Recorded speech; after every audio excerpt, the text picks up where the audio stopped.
Maverick News presents The Rick Walker Show. Defrag your mind.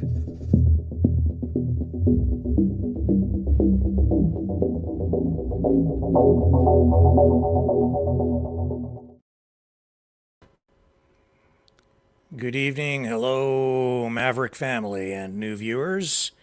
Welcome back to the Maverick News channel. I am Rick Walker, and I am breathing a bit easier tonight, given that the day of rage has not turned out to be quite as bad as I was afraid it might be, as I'm sure all of you were also afraid that today might turn into a day of violence. We did see the former leader of Hamas call for a day of jihad, with many people thinking that might result in terrorist attacks worldwide, including right here at home. But that has not quite turned out to be the case. Some acts of violence today, but nowhere near what it might have been, at least not so far. The day is not over yet, though. And the conflict, the war between Israel and Hamas continues tonight. We will talk about that. And there has also been an important court decision in Canada regarding oil production. And this directly affects the province of Alberta, which has successfully challenged legislation that, sorry, I just have some information coming in here that I'm just checking for you. Yeah, that's okay, I already have that. So anyway, we'll go to Alberta, and we'll pick up a reaction from Alberta Premier Danielle Smith. This is all about pipelines. There's also a new petition out that I think a lot of you will be very interested in. This petition coming from Conservative Member of Parliament Leslyn Lewis.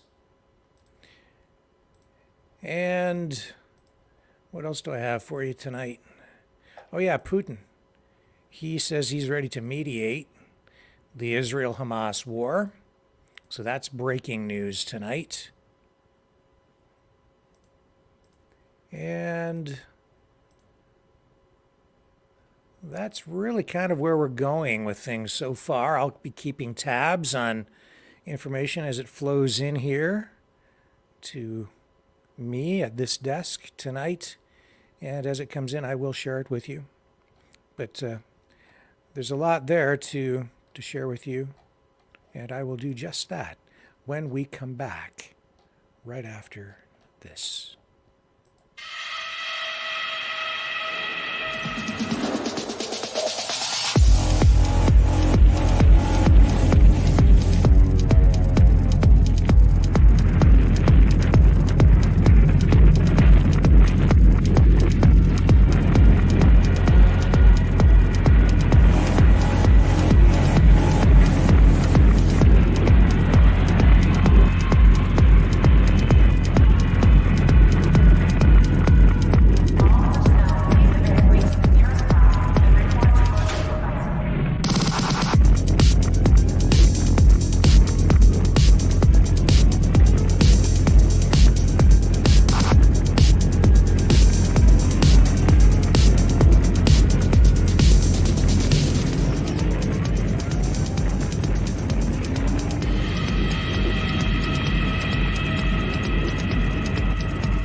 Maverick News.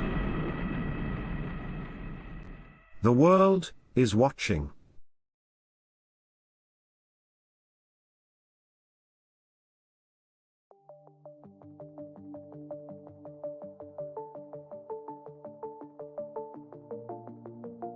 Greetings, brave Mavericks. Our quest for truth continues. We go beyond fake news. Together we expose propaganda. Together we pull others out of rabbit holes. We are maverick thinkers. We are all unique individuals, defenders of individual rights and freedoms, credible, trusted, grounded in reality. Maverick News, Maverick News. Defending free speech, free speech. Donate at freedomreporters.com. Do it now. Tomorrow may be too late. Maverick News. The world is watching.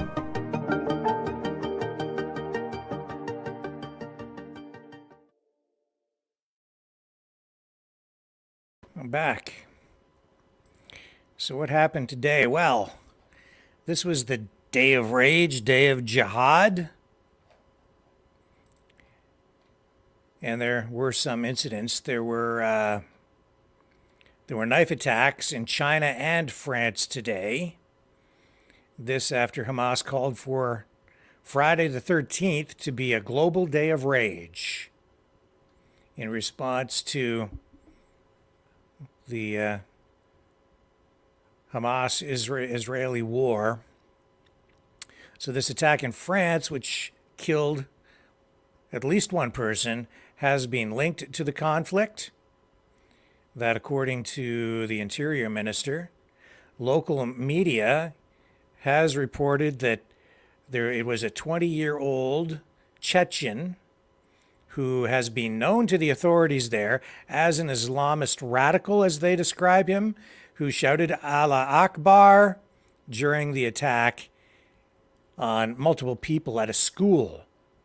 Now, this attack in China has not been, at least at this point, linked directly to the war, but the victim has been identified as an employee of the Israeli embassy, which gives rise to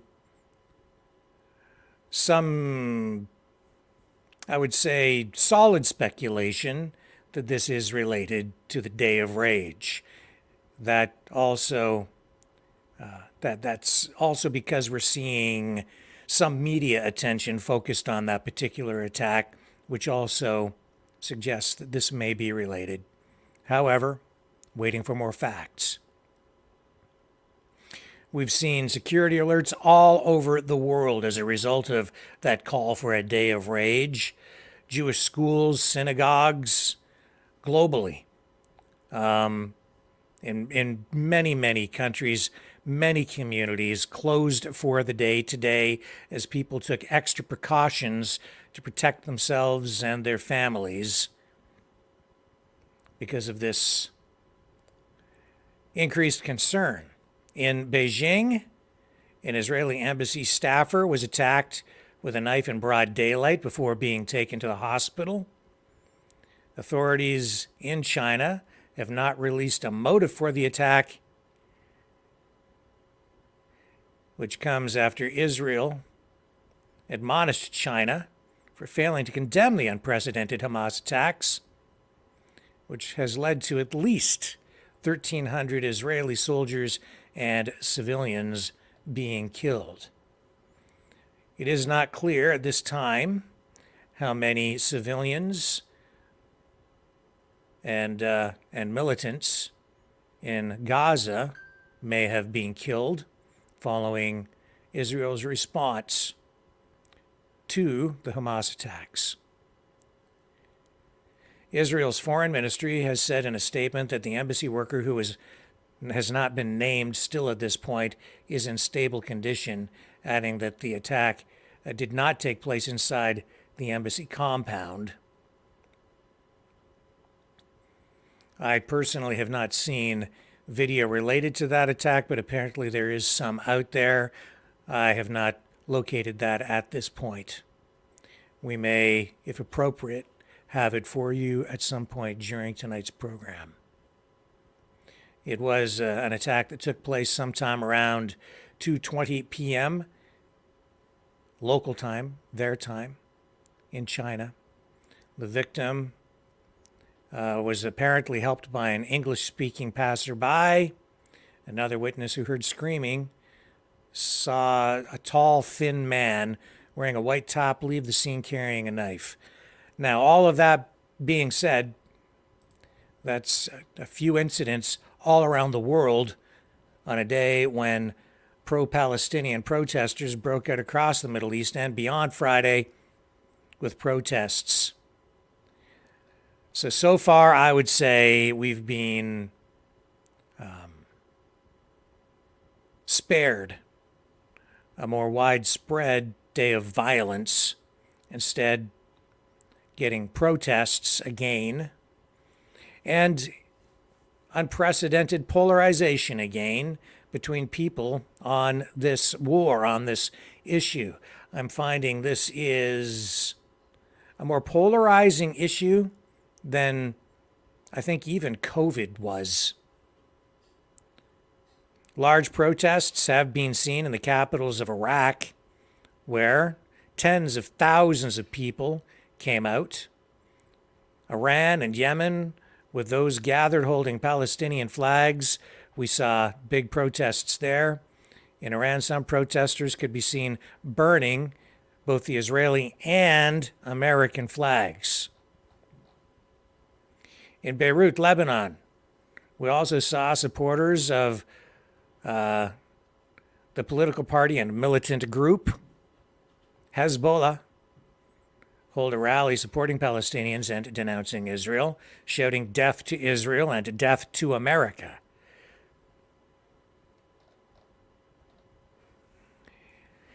Oh boy. In Jordan, we saw riot police make use of tear gas.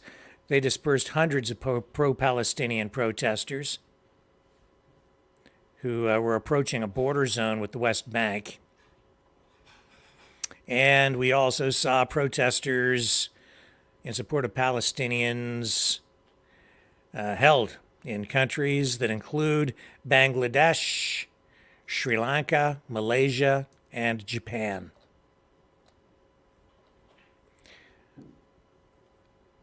So, as I said, that call for a day of rage or a day of jihad, a day of terror, came from former Hamas chief Khaled Mishal. Others are saying it was a call for a day of anger. I suppose it depends on your interpretation, but we have seen police services, military, governments on heightened alert and taking extra precautions. Yesterday we told you that New York City police had canceled vacations, had called in all officers. It was all hands on deck today in New York City, as they did their best to make sure that everyone remained safe. So this continues. It's far from over, obviously. In Vancouver, police activated a command center. They also are taking extra steps today to protect Jewish places of worship and community centers.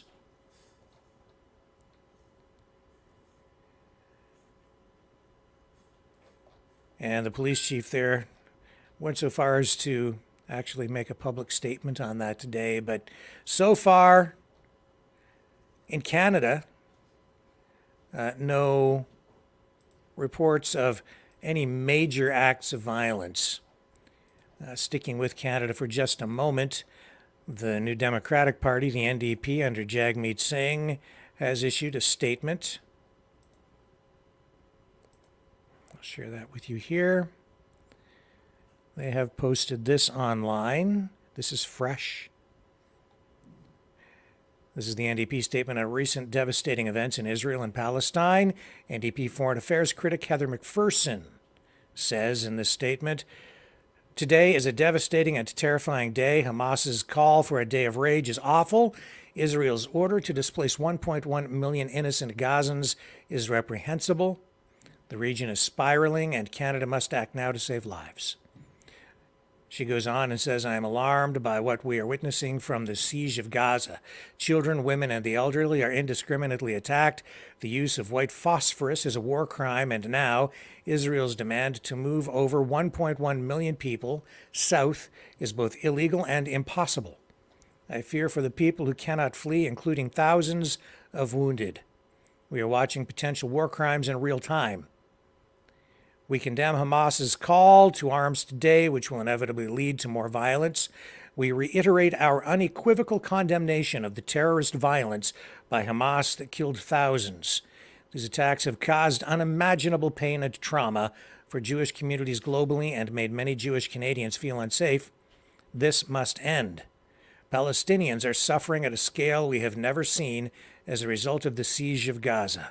Canada must today insist for the respect of international law, of humanitarian principles, and urge Israel to rescind the evacuation order, as the United Nations has called for. Anything less would be a betrayal of our values. New Democrats continue to call for immediate release of all hostages, the protection of all civilians, and an end to the siege and bombardment of Gaza, and for humanitarian aid to reach civilians urgently and without restriction. We condemn all acts of anti-Semitism and all anti-Palestinian racism, including any glorification or calls for the killing of innocent people, Israeli or Palestinian. Thank you to all Israelis and Palestinians working to preserve life, medical workers, humanitarians, human rights advocates, ordinary people doing what they can in the face of such horror. We see you, and we stand with you. And again, that is from the NDP Foreign Affairs critic, Heather McPherson in Canada tonight. Police did make an arrest for a breach of peace in Windsor, Ontario, at a Palestinian rally along Windsor's riverfront. That happened last night. It involved a small group which broke away from hundreds of people who had gathered and confronted at least two individuals carrying Israeli flags. So there was a brief altercation. People attending the rally snatched and stomped on an Israeli flag. One man who was carrying an Israeli flag was handcuffed by Windsor police, obviously. He would have been someone who maybe took that flag from someone else. At least that's what it appears the situation is. Authorities say the man was arrested for breach of the peace. It does not carry any kind of criminal penalty. Windsor police did send out a statement regarding the incident, saying the decision to arrest someone for this is usually to de-escalate a situation and maintain order. The person arrested was taken into custody for a brief period of time and then released. Moments after, the incident was denounced by speakers leading the event, who said, "What happened was not okay. We are not to do this again," one woman said from within the crowd. So, the Windsor Jewish Federation has come out to condemn Hamas. And as I say, this issue is polarizing people again. And I think some people are having difficulty figuring out how they're supposed to come down on this issue. Which side do I pick? Who's right? Who's wrong? People just don't know. They're confused.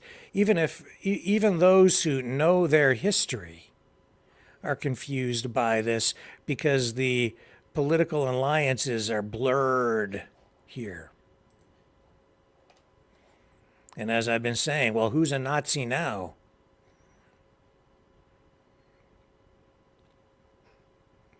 Seems some people are very confused by that.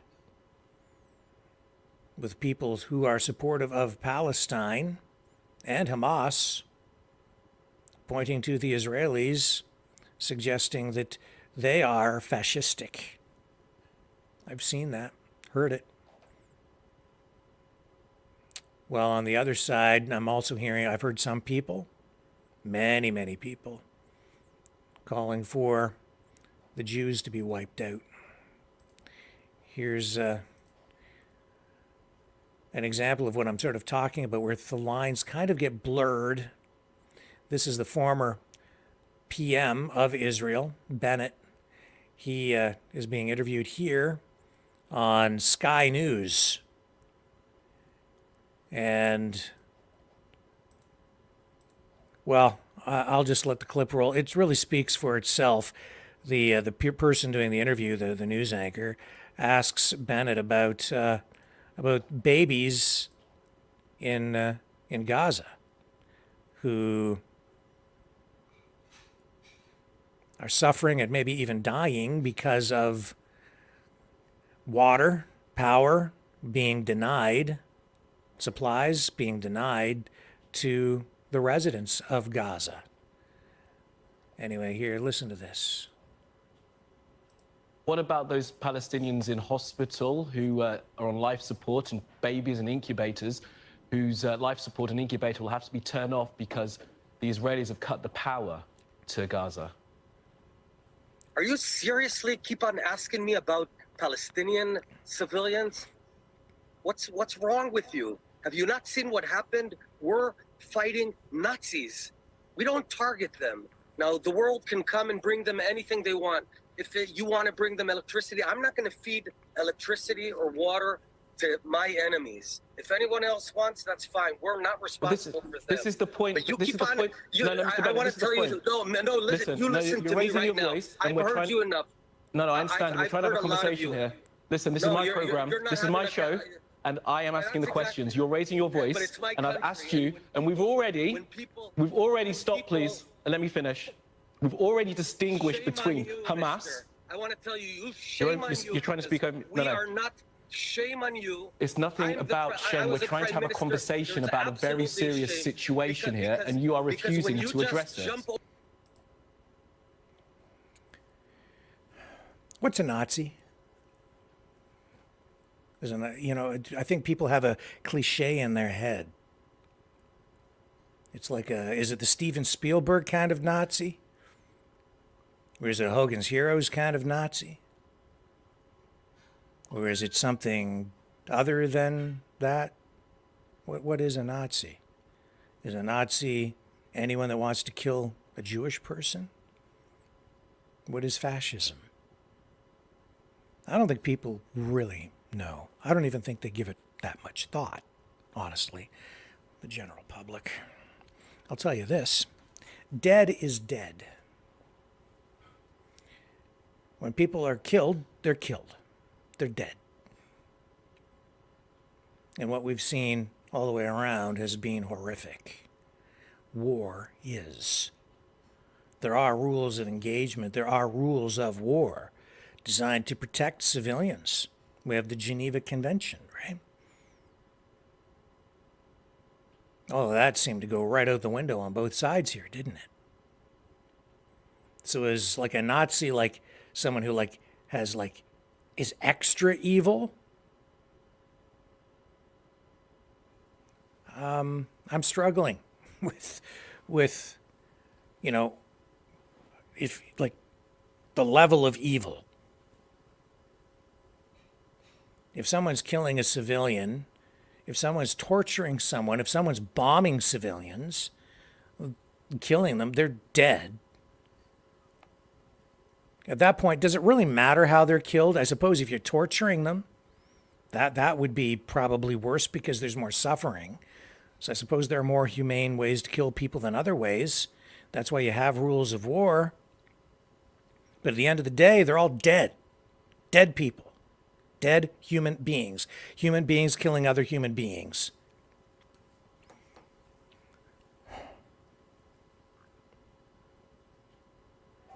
Well, they're more evil because they're Nazis. So when they kill, it's not justified. But when we kill, oh, that's justified because we're not Nazis, or vice versa. And in this case, both sides are calling each other Nazis. Wow.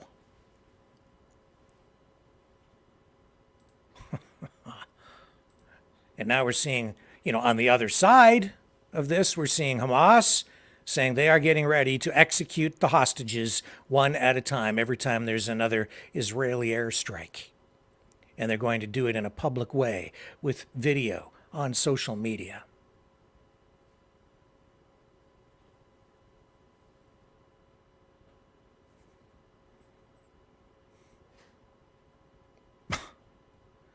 Biden has a hostage crisis on his hands, folks. As bad as, maybe worse than the Iran hostage crisis. In fact, I would say it is worse. That Jimmy Carter faced in the 1970s. I don't know if many of you are old enough to recall what happened. Couldn't get them released. He had he tried to rescue them. Sent in a special team. And the whole thing fell apart. Didn't work. The plan didn't work. A helicopter crashed in the desert, as I recall. That became an additional embarrassment for the Carter administration. It cost him the presidency, ultimately. There was coverage of it every single night on television. They had, it was like a rolling count. The number kept going up every single day. On the screen, the slide, the graphic over the news anchor's shoulders would show how many days the hostages had been in captivity. And ultimately, Ronald Reagan, with his stance, and you may have different views on this, people will have different views on how it went down, but the hostages were finally released when Reagan won the election. And they were literally released as Reagan was being sworn in as president. The plane carrying the hostages home was landing.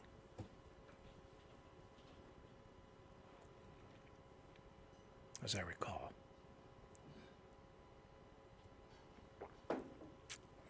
Different times.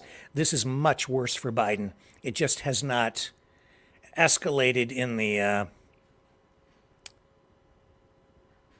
public relations department or propaganda department or whatever department you want to call it.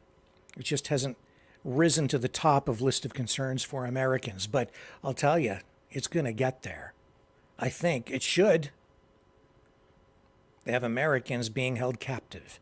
And tonight also, Canada has 4 people missing. We know that their identities remain unconfirmed at this time. Nonetheless, we have confirmed that 4 Canadian women who are missing from communities recently targeted by Hamas militants have not been accounted for. In 2 harrowing instances, videos have now surfaced depicting the final moments before their sudden disappearance. Canadian Judith Weinstein Haggai, a retired English teacher, was embarking on a dawn walk with her Israeli husband Gad last Saturday. However, their tranquil morning was abruptly disrupted by a red alert issued by the Israeli government. This alert urged residents to seek refuge in their safe rooms as a barrage of rockets came down. During the terrifying ordeal, the 70-year-old woman was able to exchange text messages with her daughter using WhatsApp. And her daughter says her mom said that she and her dad were face down on the fields and that there were hundreds of rockets shooting over their heads. It's essential to note that these folks live normally in the Toronto area. Anyway, 4 different women, Canadians, missing. A plea has emerged for Canada to intervene in this situation 5 days following the mysterious disappearance of Canadian Sheer Georgie from that music festival where people were attacked and murdered her family stumbled upon a video circulating on social media. That video showcased the 22-year-old woman huddled with a group of other young people hiding from the Hamas militants. The video depicts Georgie donned in a white shirt and a lavender scarf around her neck and what seemed like a trailer with a window. A woman seated beside her exhibited a wrapped leg. Apparently she had been injured. And a female security guard, armed, scanned the area for possible threats through a window.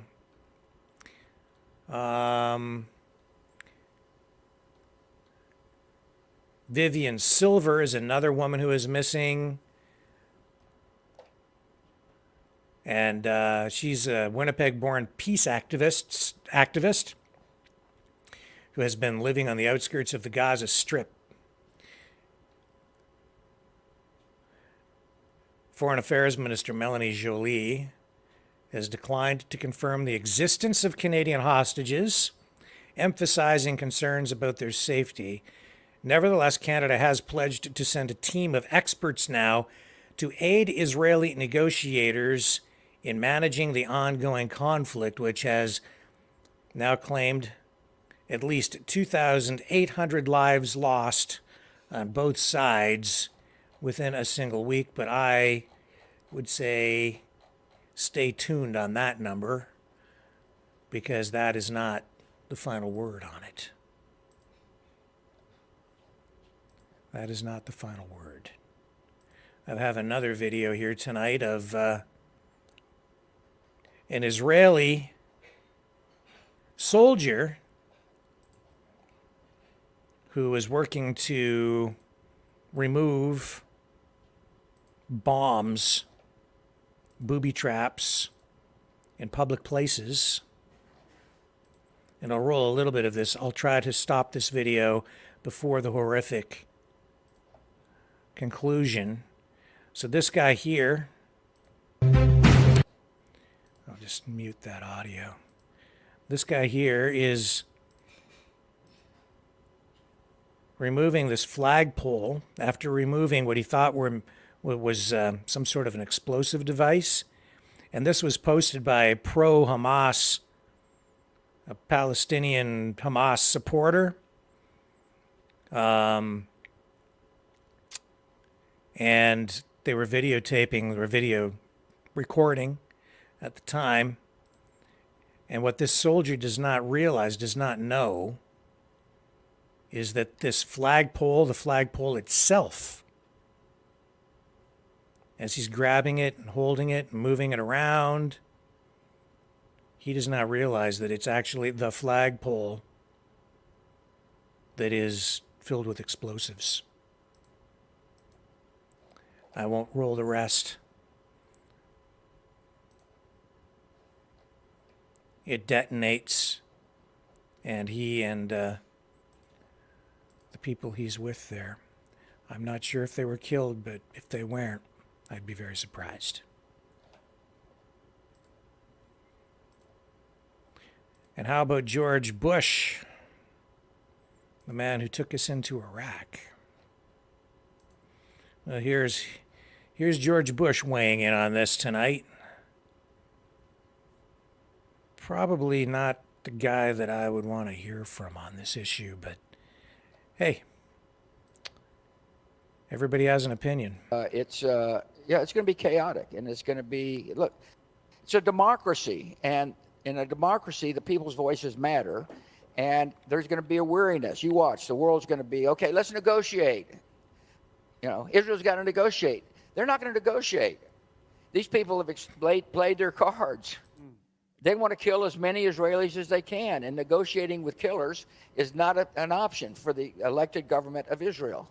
And so we're just going to have to remain steadfast, but it's not going to take long for people. That's gone on too long. Surely there's a way to settle this through negotiations. Both sides are guilty. My view is one side is guilty, and it's not Israel.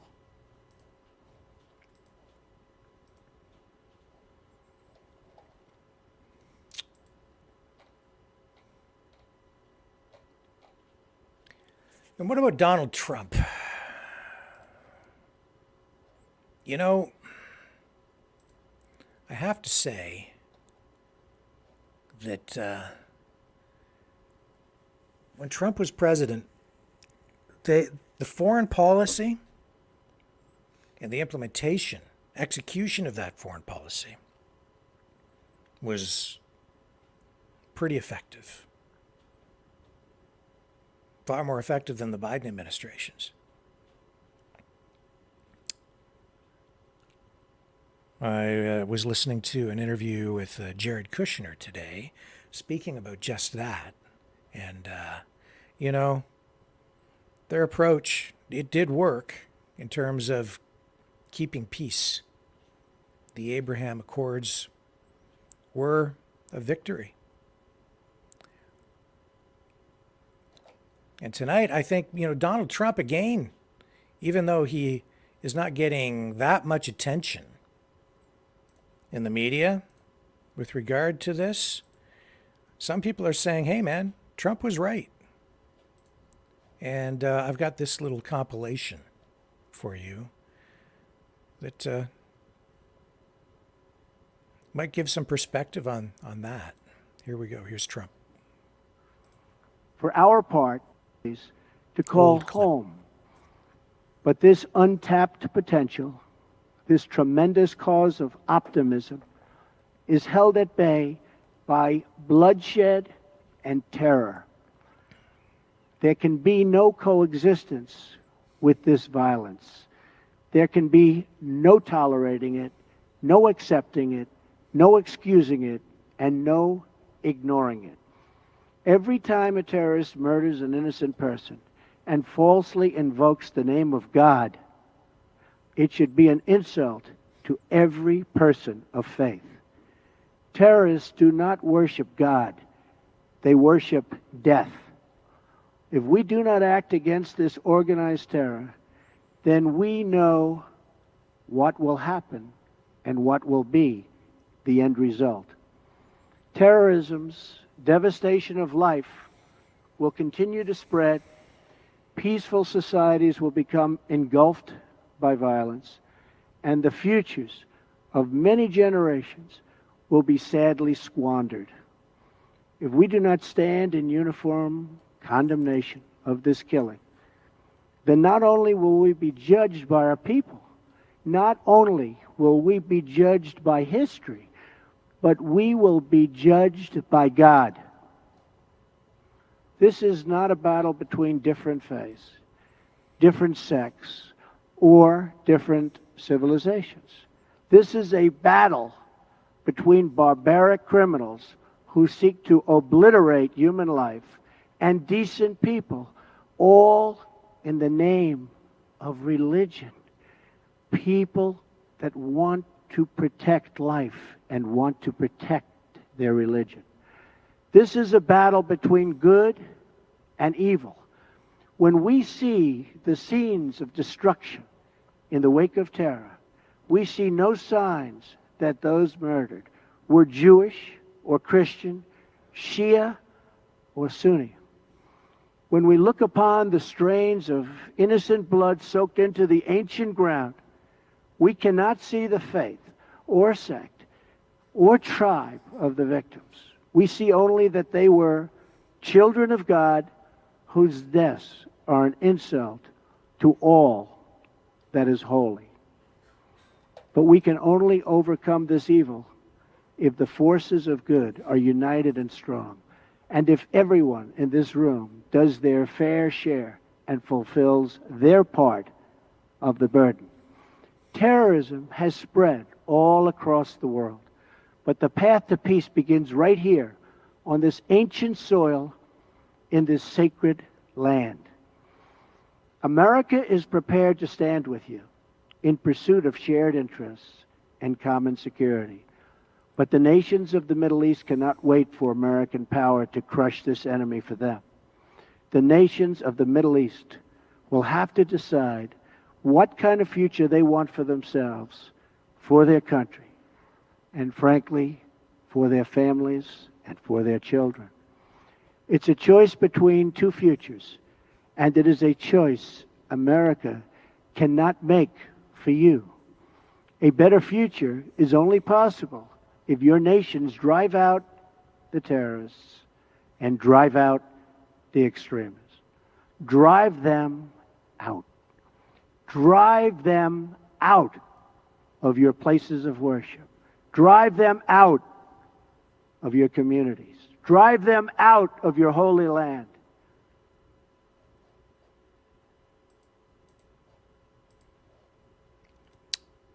Drive them out. Well, things are a whole lot different right now under Biden. The New World Order. Government overreach. The Great Reset. Mainstream media lies. Now more than ever, independent voices are needed. Donate now, at freedomreporters.com. That's freedomreporters.com. Maverick News. The antivirus program. For your mind.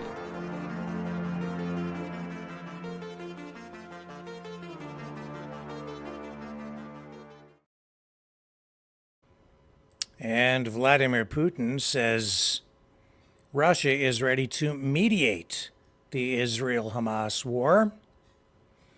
Moscow now standing ready to work with constructive partners, as they put it, in helping reach a ceasefire. Putin says what matters now is to stop the bloodshed.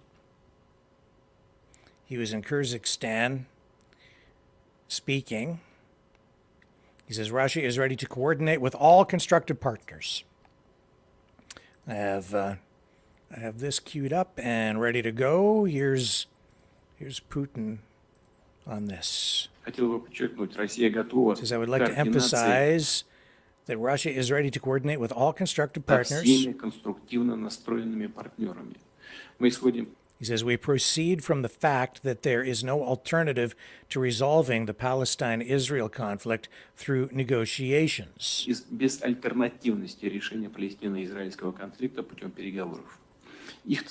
Their goal should be the implementation of the UN two-state formula,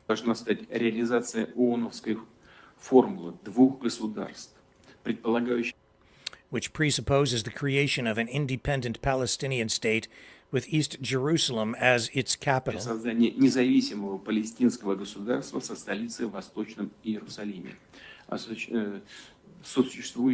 and coexisting in peace and security with Israel, which, of course, we also see this,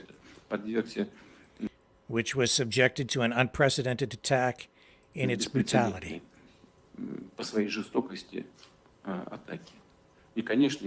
And of course, it has the right to protection, has the right to ensure its peaceful existence.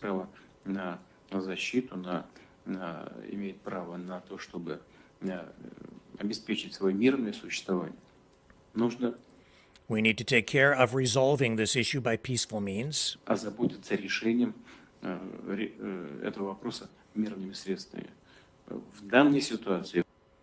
In this situation, in this place, it seems to me that there are simply no alternatives.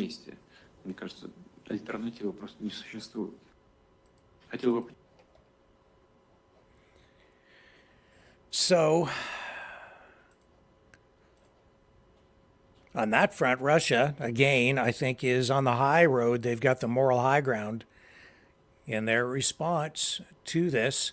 However, you are seeing all of these Middle Eastern countries, Muslim nations lining up against Israel. And of course, it is Russia and China that are aligned with them. I need to check something here for you.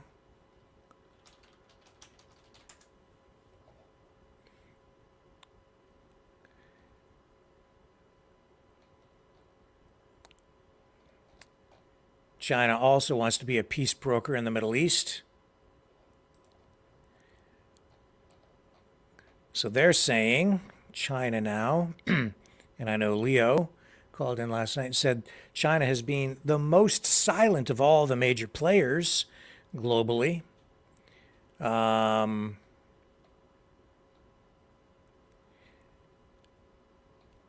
But I did see today, earlier, that China has responded to this. They're not getting much media attention on it, though. But his condemnations against Hamas have been pouring in around the world. Beijing has refrained from calling out Hamas and is instead seeking to present itself as neutral. And in a brief statement, this goes back to Sunday, China's foreign ministry called on relevant parties to remain calm, exercise restraint, and immediately end the hostilities. It repeated Beijing's support for a two-state solution to establish an independent state of Palestine as a way out of the conflict. Now, I also saw that they were looking, I believe the most recent statement from China also called, though, for very specific boundaries set up for Palestine, demanding that Palestine be given an independent state. So we'll keep following that as well. I don't know. It's interesting that that isn't getting more play, hasn't been getting more play. I can kind of see why the Western media doesn't want to talk a lot about those leaders, doesn't want to talk a lot about China and Russia with regard to this. I think it's because, overall, so far what I'm seeing is initially, right out of the gate, Israel had the narrative going and had the support, I think, mostly of the public. But within a day, maybe even less than a day, I think that the support for Israel and in terms of public opinion began to shift pretty quickly. And I'd say that the U.S.-Israel position on this is not faring well in the court of public opinion. So that's going to be a major factor moving forward. So many people just keep pointing to that elephant in the room, that occupation in Gaza. And they're going to have to find a solution to it. And I don't think people are happy at all with the heavy-handed response, the brutal response that we are getting from Israel. I don't think people like it, and I understand why. Equally, I'm horrified by what I saw and what we've witnessed, what we've come to know and learn about the brutal attack on Israel from Hamas. And everything escalating now. All that being said, I'm glad that today's day of rage, day of jihad, so far has not erupted into any kind of massive worldwide day of terror. A few incidents, but nowhere near what many people were fearing might actually happen. So, and as I say, that hostage situation, absolutely a big problem for Joe Biden. Let's take a look at what's going on in New York. Here's footage of another protest in Times Square tonight. Here we go.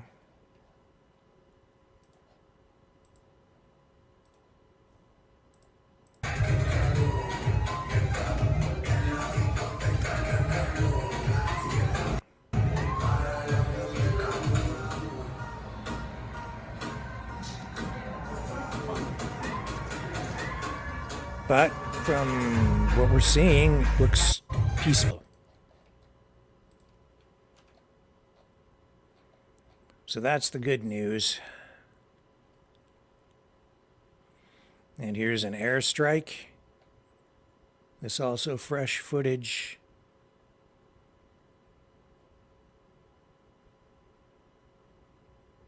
So this is a hot war, folks.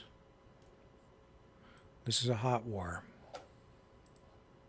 فلسطينية الله أكبر الله أكبر لا قطاع ورب المقاومة الفلسطينية الله أكبر الله أكبر شوف الطيارات شوف الطيارات أيوة اضرب اضرب اضرب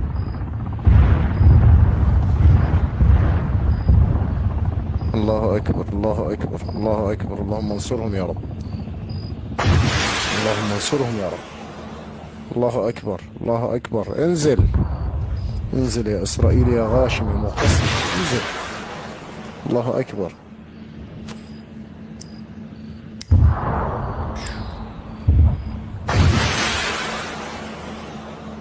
الله أكبر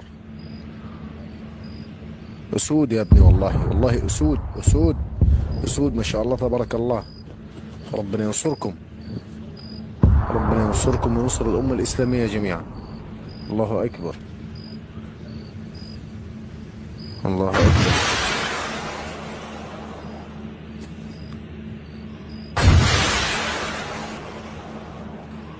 ده ما يجيبش ده يجيب تعالى الله أكبر الله أكبر الله أكبر الله أكبر انزل الله أكبر الله أكبر الله أكبر الله أكبر الله أكبر Plane got shot down.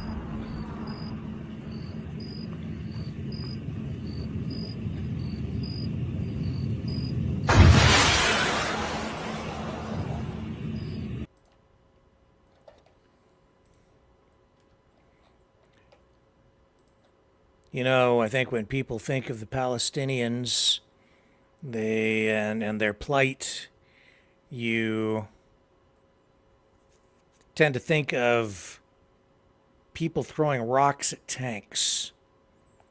But certainly, it's more complicated than that. In this case, we've seen thousands and thousands of missiles fired indiscriminately at Israel. And you can see that they are armed. And they've been arming themselves as well in makeshift ways, trying to fight back in their own way over the past, number of decades, over 5 decades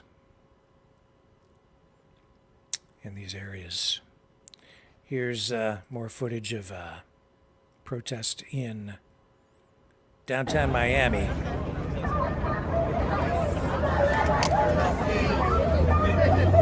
Palestine will be free.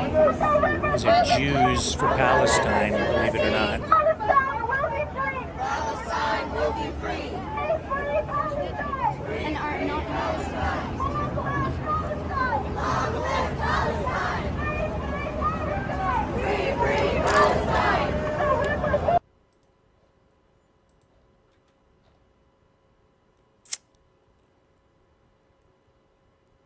And here's more from New York, where police are doing their best to keep people safe.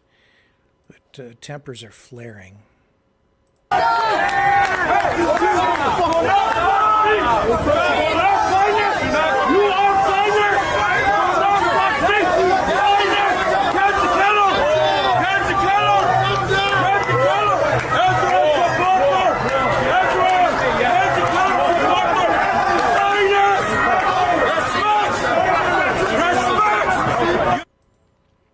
And that's from freedomnews.tv. Go back, there's a little bit more here. Again, New York City, where police out in full force.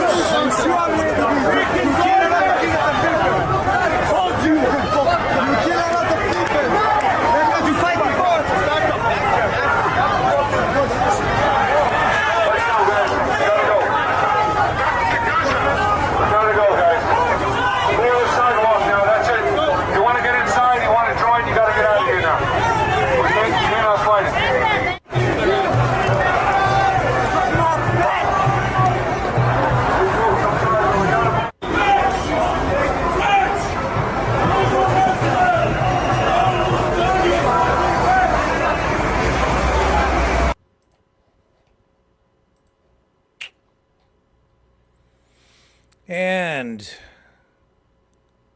this is Malaysia. Protests like this going on worldwide today.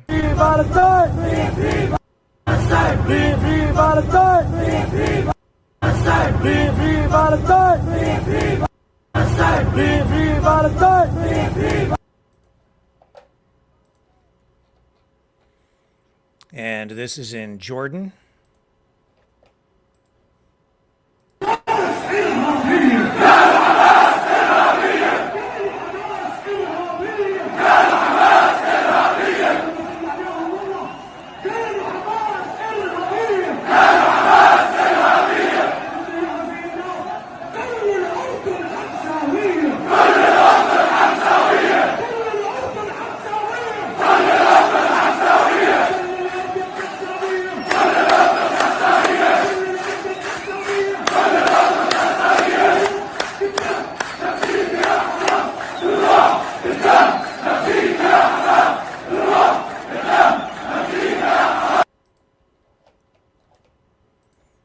So again, that's Jordan.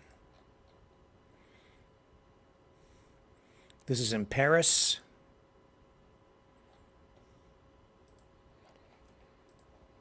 And this actually, folks, is from yesterday.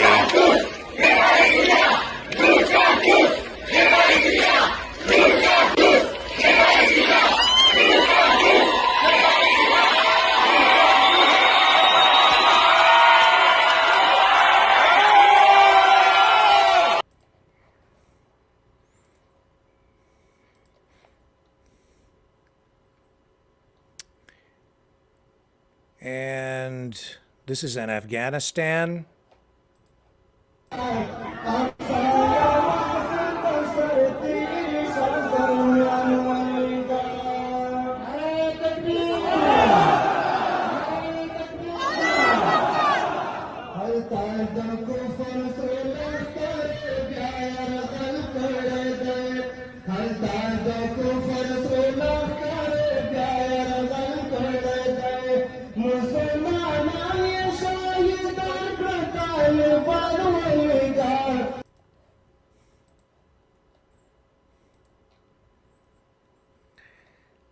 Yeah.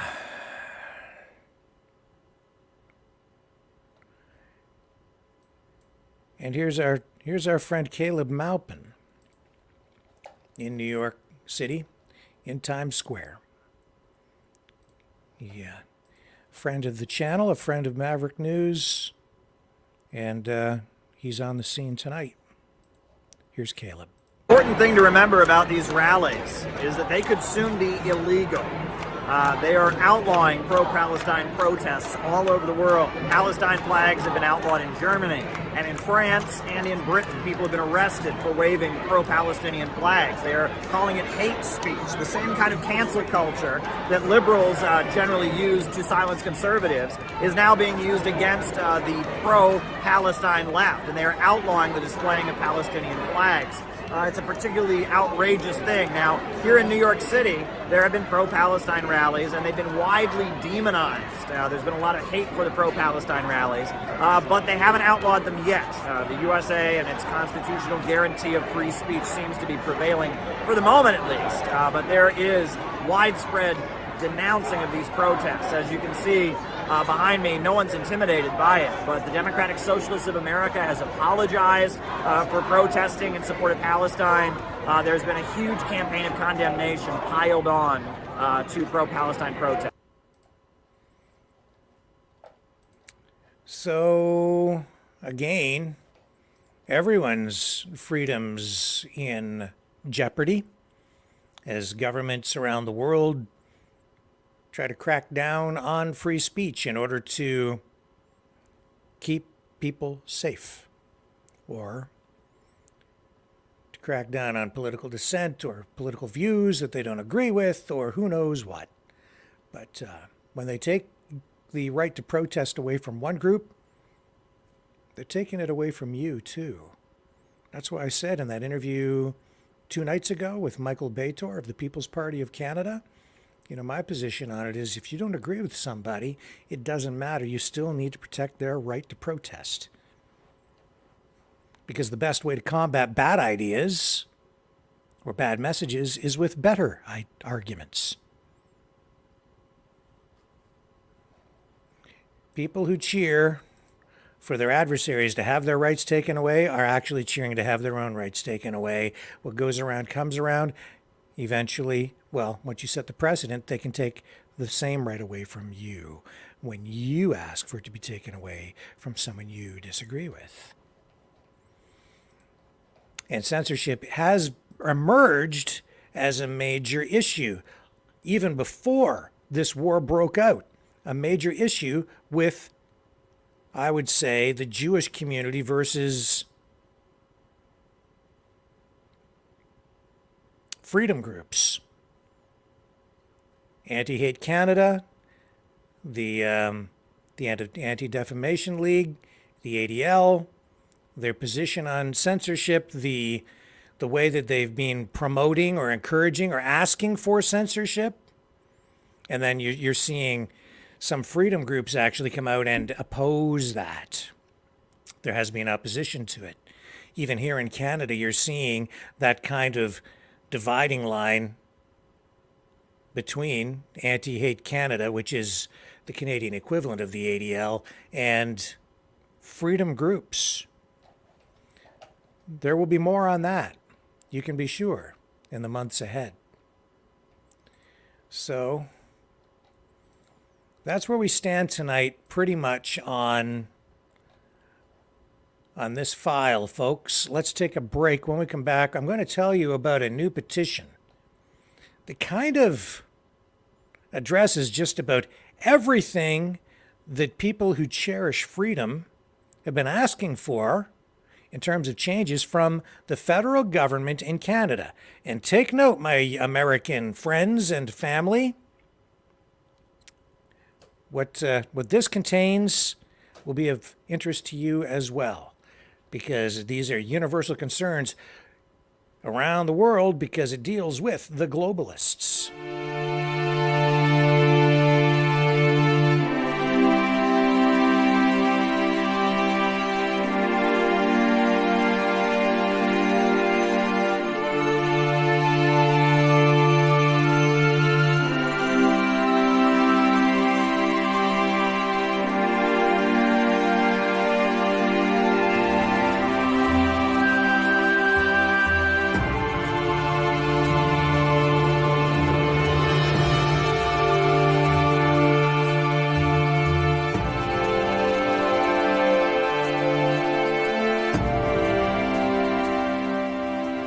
Maverick News. The world is watching.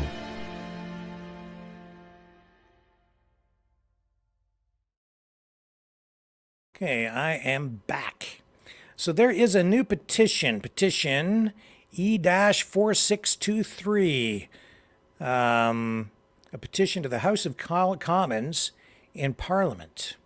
And this petition, it appears, has been filed by Conservative Member of Parliament Leslyn Lewis. You may recall, or maybe not, that Leslyn ran for the leadership of the Conservative Party of Canada, was not successful, but has emerged as a very prominent figure in Canadian politics. And tonight she has a new petition available through petitions.ourcommons.ca. It's a government website, so it's there in a very formal way. And it says, petition to the House of Commons and Parliament assembled, whereas Canada's membership in the United Nations and its subsidiary organizations, for example, the World Health Organization, imposes negative consequences on the people of Canada far outweighing any benefits. Canada's agreement to participate in the UN WHO Comprehensive Agenda 2030 undermines national sovereignty and personal autonomy. Agenda 2030 and its operational Sustainable Development Goals, or SDGs, comprehensive sexuality education, UN judicial review, international health regulations, One Health, and similar programs are being rapidly implemented absent the awareness and consent of the people or their elected representatives. SDGs have negative impacts on potentially every aspect of life, including religious and cultural values, familial relations, education, nutrition, child development, property rights, economic and agricultural productivity, transportation, travel, health, informed consent, privacy, and physical autonomy. Under the CSE, publicly funded educational institutions are damaging children while concealing information from parents. Normalization of sexual values and activities with regard to children are endorsed and enforced beginning at birth. It goes on. Next point, Agenda 2030 and secretly negotiated amendments to the IHR could likely impose unacceptable intrusive universal surveillance, violating the rights and freedoms guaranteed in the Canadian Bill of Rights and the Charter of Rights and Freedoms, and these sweeping impacts on public and private life serve the interests of UN WHO, World Health Organization, and unelected private entities, for example, the World Economic Forum, Bill and Melinda Gates Foundation, International Planned Parenthood Federation, etc., while diminishing the health rights and freedom of Canadians. We, the undersigned citizens and residents of Canada, call upon the House of Commons and Parliament assembled to urgently implement Canada's expeditious withdrawal from the UN and all of its subsidiary organizations, including the World Health Organization. So far, 8,260 signatures, already getting momentum, and yes, you can sign it.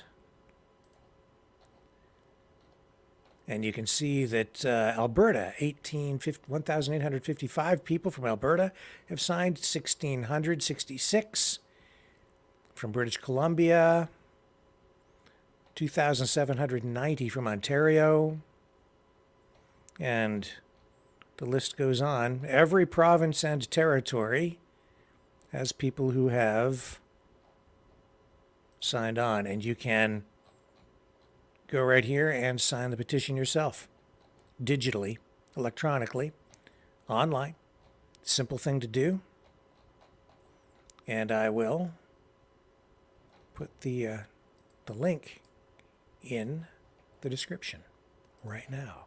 Well, I'll put it on the comments section. How about that? So if you are interested in checking that out and signing that petition, you can do so by going to that link. And let me put it in the Rumble chat as well. Here we go.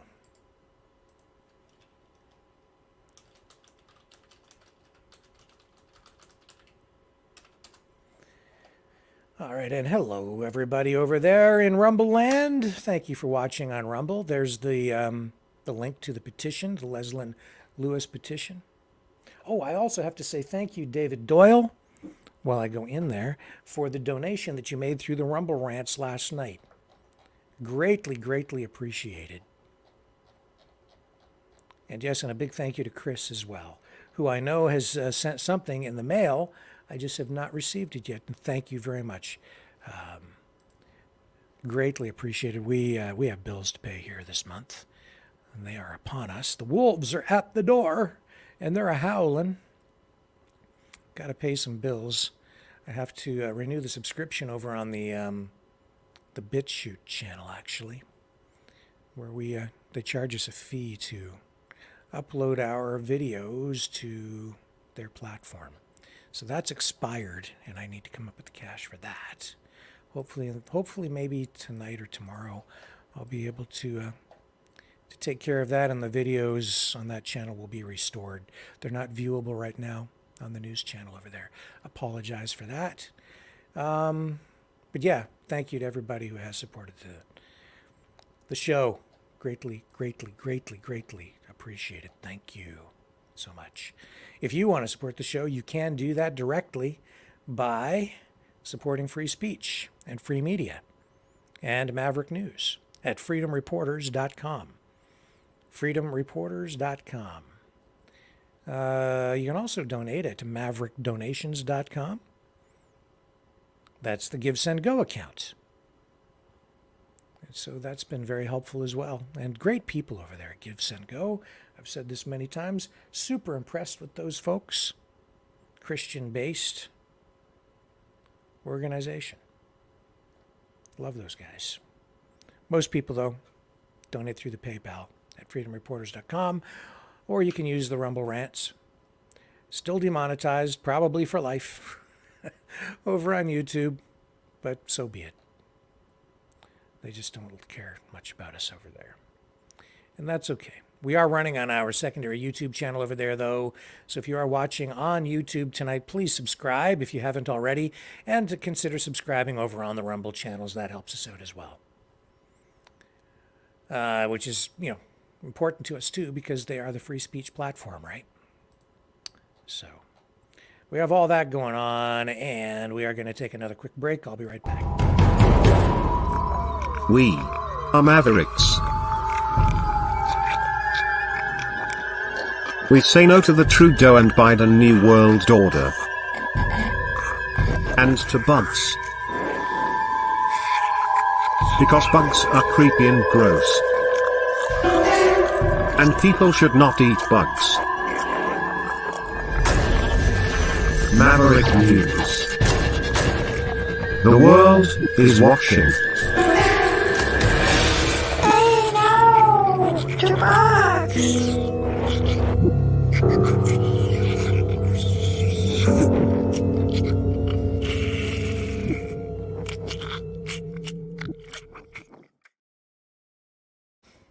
Okay, I have some more news coming in through our feed here on our newswire. And I do want to draw your attention to this court case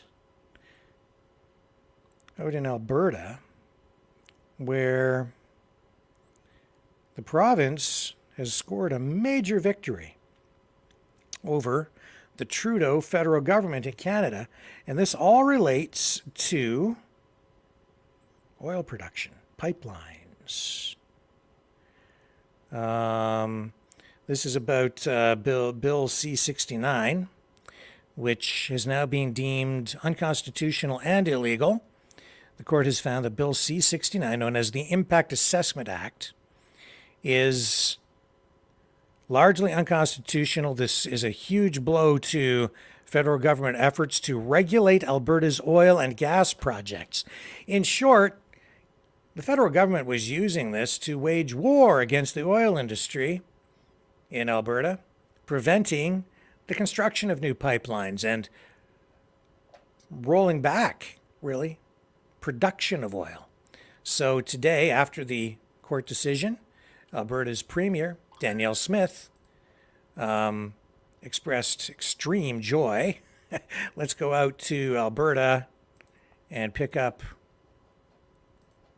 Danielle Smith, where she reacts to today's court decision. Here we go. Our government is aware and watching events taking place across the world today.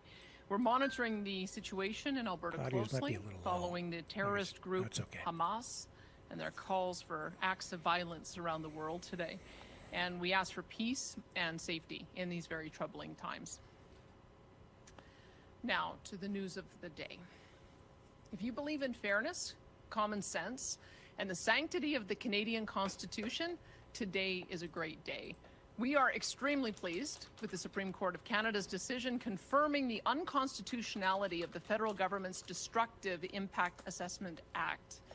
This legislation, also known as the No More Pipelines Act, but I've been calling it the Don't Build Anything Anywhere Act, is an existential threat to Alberta's economy. It is already responsible for the loss of tens of billions of dollars in investment and thousands of jobs across the country in many economic sectors.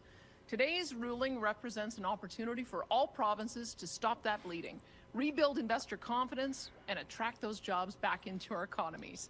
And today, I am pleased to say that Alberta is once again open for business.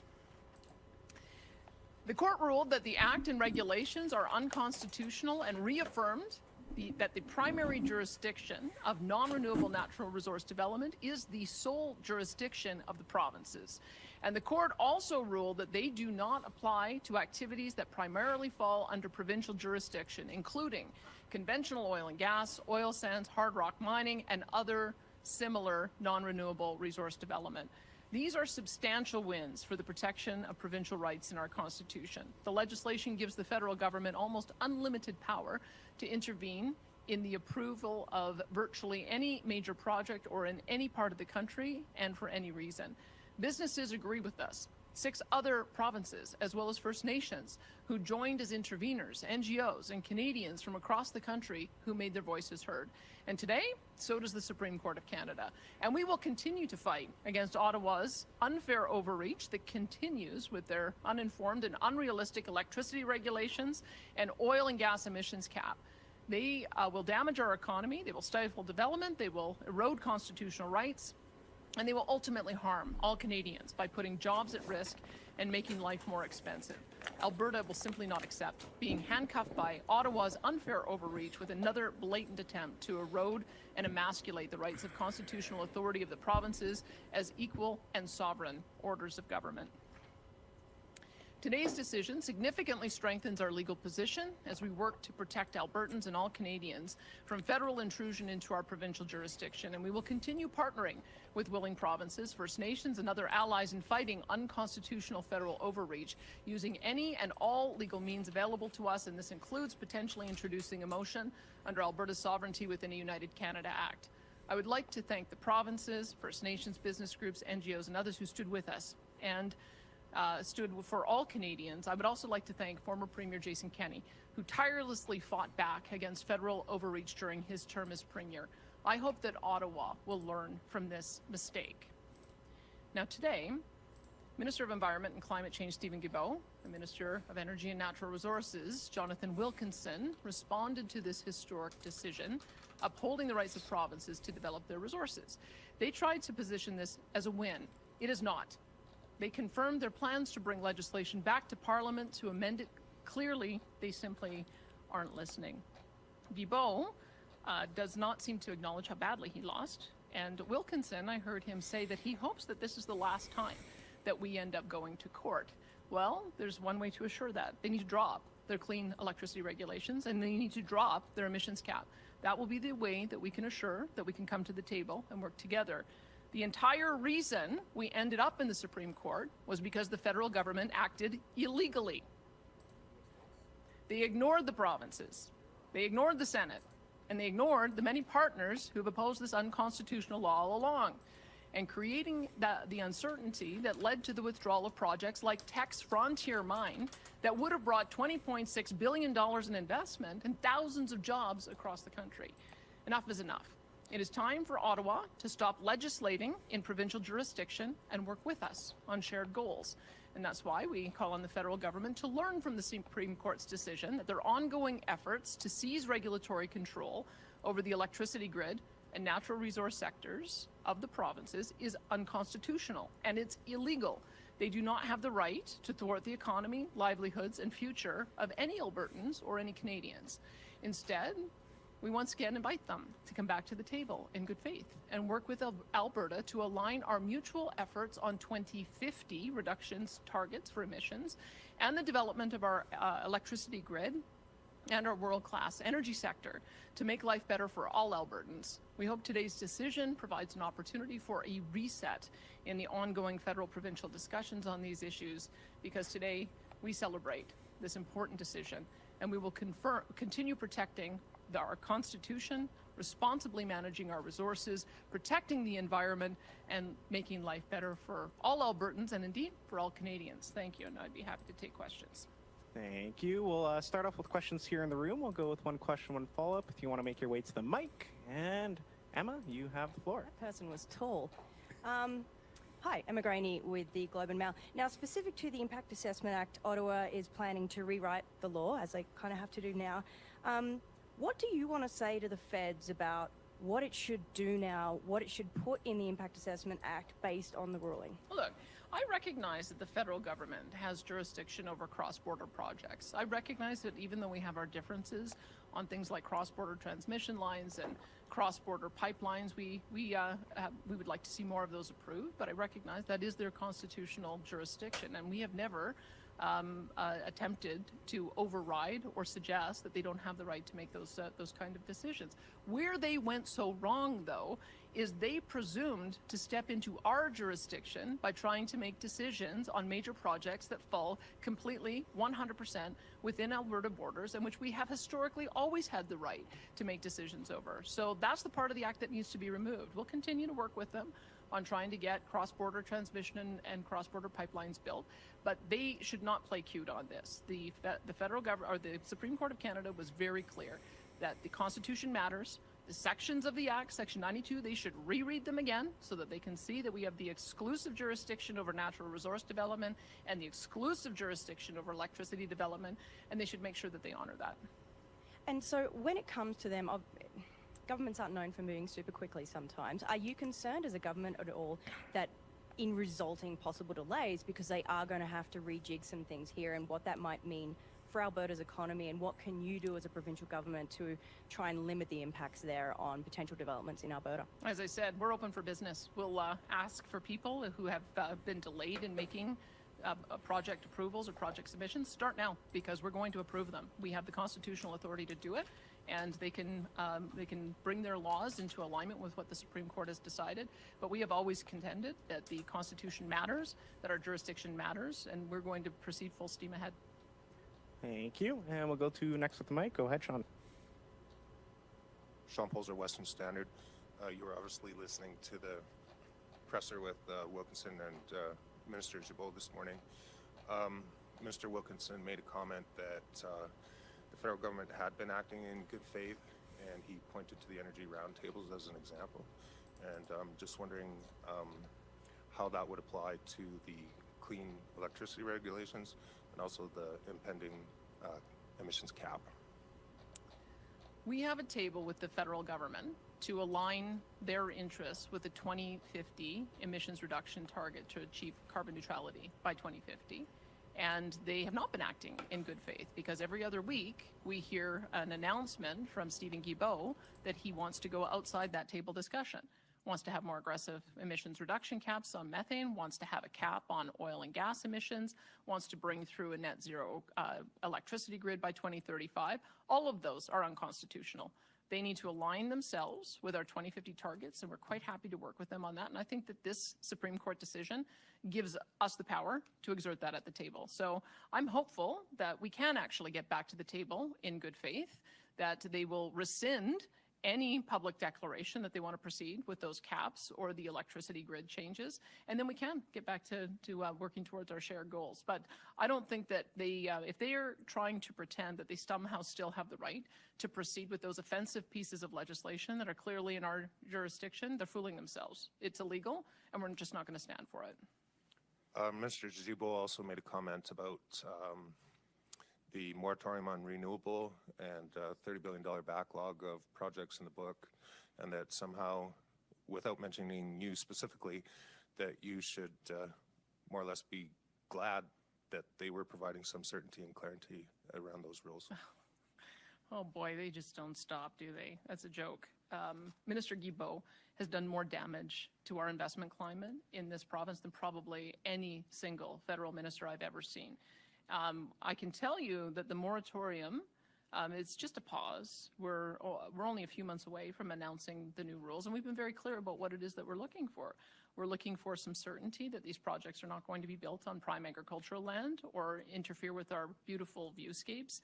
We've also been clear that there has to be a plan for how they're going to be reclaimed at the end, because each one of those turbines will cost an estimated $1 million to remove, and we want to make sure that a landowner isn't left footing the bill for that. We want to make sure that we're putting them in a place where we have existing transmission and distribution lines so that we're not unnecessarily adding additional cost. And we have to make sure that there is backup, like reliable natural gas, in order to be able to bring on and back up unreliable wind and solar. So we are going to continue with a framework that allows for investment in solar and wind. And quite frankly, when we announced the pause, we had $23 billion worth of projects in the queue.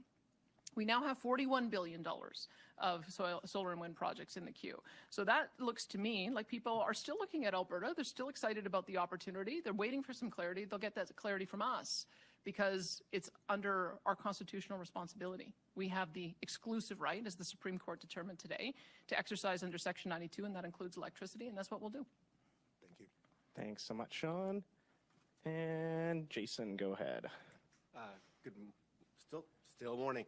Good morning, Premier.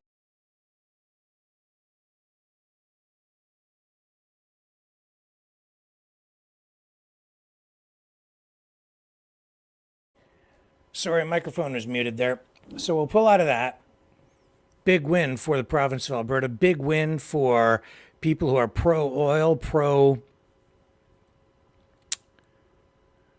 pro-production.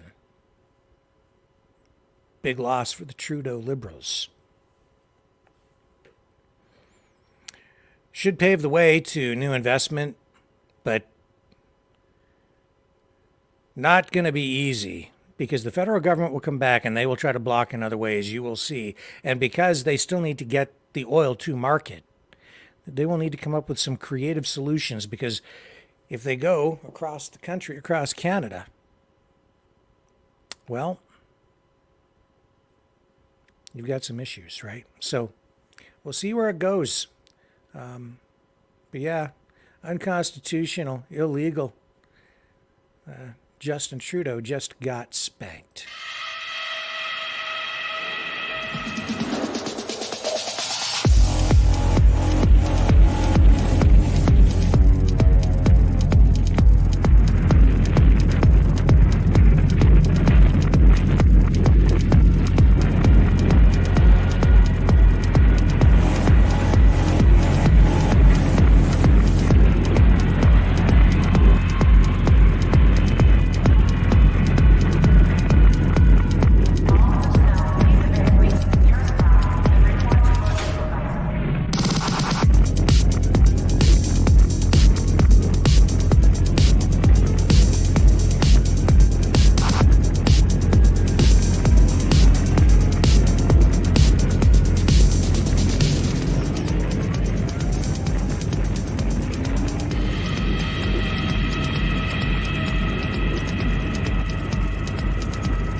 Maverick News.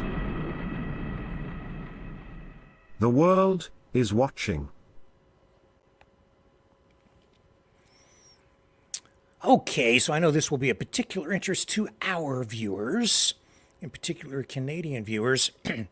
But if you are watching in the United States or other parts of the world, it may be of interest to you too, because this is about QAnon, or at least the one QAnon group that follows Queen Romana Didulo, the self-proclaimed Queen of Canada. And as we've reported on this program, the Queen Didulo followers have taken up residence in a vacant school, an old school, in the town of Richmond, Saskatchewan. And people there have been very concerned about it. They're fearful of these folks staying in their community. They rolled in there. They're staying in this old school. Apparently there's no electricity. There's no, I don't even know if there's running water in the place. But anyway, they're planning to stay there for the winter.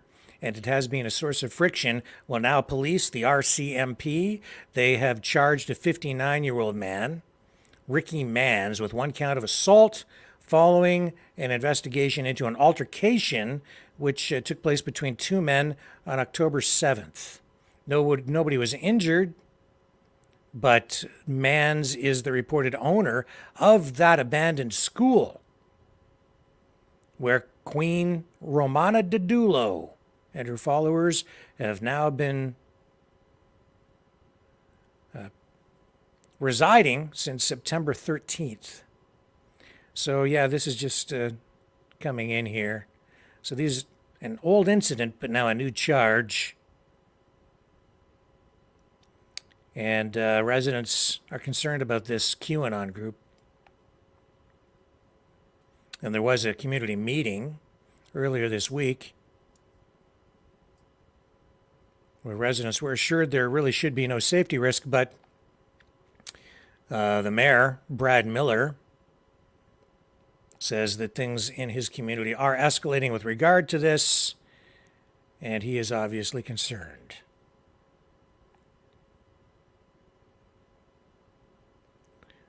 So we're keeping an eye on that, and that kind of made me think about the shows that I have done recently about government-run psyops, psychological manipulation, information warfare, the use of social media to get into people's heads.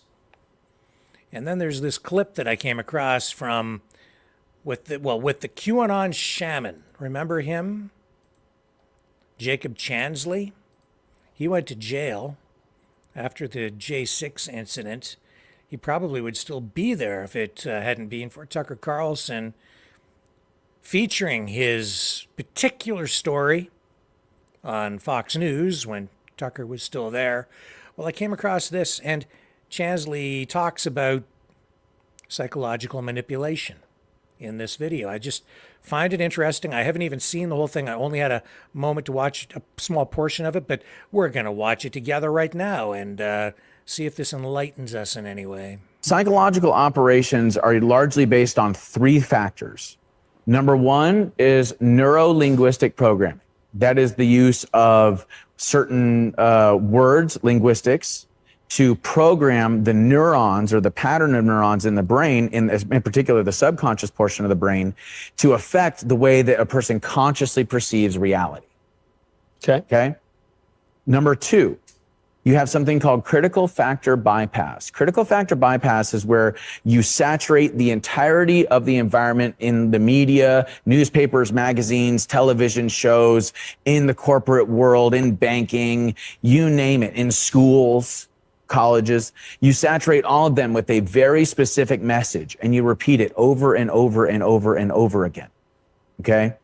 Now, what happens then is that the subconscious mind, because it sees it everywhere, it assumes that it must be true, that this has to be real because it's everywhere in the environment. So it programs, once again, the subconscious mind to affect the way the conscious mind perceives reality. Now, based on neurolinguistically programming the individual and mass neurolinguistically programming the populations through critical factor bypass, why they call it that is because your critical thinking is bypassed because it's programmed in the subconscious brain. That creates something called mass formation hypnosis, okay, where 25 to 30% of the population believes this external stimuli, believes and is programmed by this material. They're just sheeple. Okay. So in order for mass formation hypnosis to occur, that 25 to 30% of the population has to gain some sort of heightened level of radicalism where they scream the loudest and then they get a hold of the levers of power, right? Now, when it comes down to stopping this process from happening, all you need is 5% or more of the population to not become hypnotized and say, no, this is ludicrous, you are nuts, we are not doing that. Now, we've seen the effects of mass formation hypnosis, critical factor bypass, and neurolinguistic programming in Nazi Germany. We saw it with the Bolshevik Revolution in Russia and the USSR. We saw it in the Red Revolution in China and the Chinese Communist Party, okay? So we've seen the effects of this process, and it is psychological warfare, okay? Now, when it comes to Q and the Q operation, and the reason I say it's a psychological operation is this. This is how it differs. The Operation Mockingbird media, what I call the Mockingbird media, Operation Mockingbird, CIA infiltrating the media outlets, right? So the Mockingbird media uses the techniques I just laid out to program the populations so that they can use this propaganda to go to war. And then they can transfer public money into private hands. You see? So it's a whole scheme.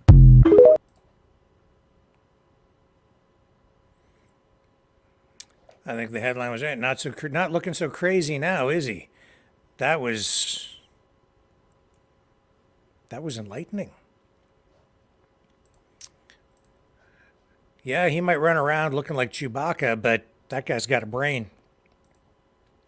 Here's something else to think about as well, because we're talking about, warfare, the war in Ukraine, Russia. Well, today, and I'll bring this up here onto the screen. So this is today, Parliamentary Assembly, and this is in Europe, condemns Russian aggression against Ukraine, calls for comprehensive, just, and lasting peace. So this is the Parliamentary Assembly Council of Europe. And so today they condemned Russia's ongoing, as they put it, war of aggression against Ukraine, stressing the importance of upholding Council of Europe standards and calling for a united front to stop the aggression and win a peace which is comprehensive, just, and lasting, ensuring that the rule of law prevails over the rule of force, as they put it. The resolution adopted by the Assembly, based on the report by Julian Bulai of Romania, underlines that achieving peace means supporting the victory of Ukraine militarily, financially, politically, and diplomatically at bilateral and multilateral level, and recognizing, quote, the nature, extent, and gravity of the crimes committed by the Russian Federation, unquote.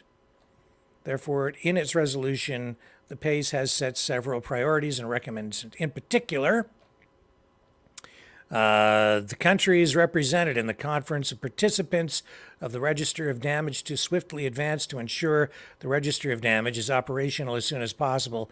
I guess, in other words, start to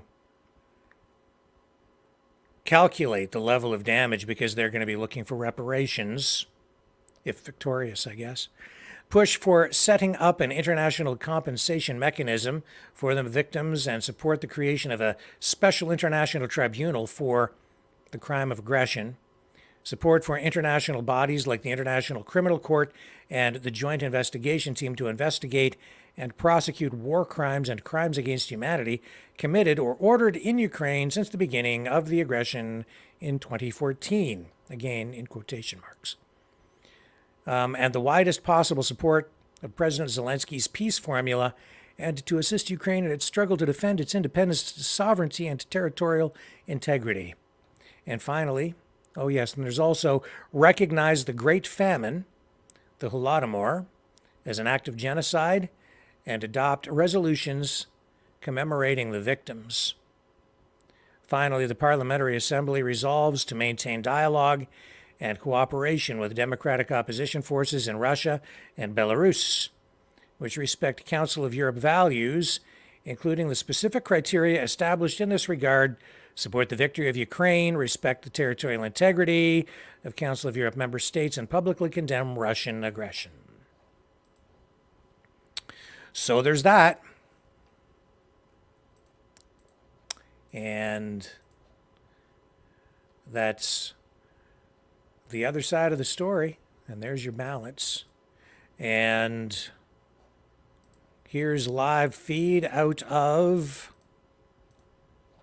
Palestine. This is again, these are the live cam. This is the live cam footage that we brought to you last night, and we bring it to you again now, showing you what's going on in Gaza as we speak.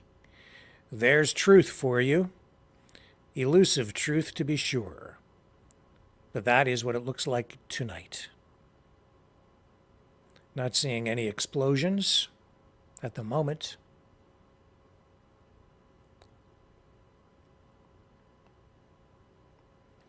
But that is what we're looking at.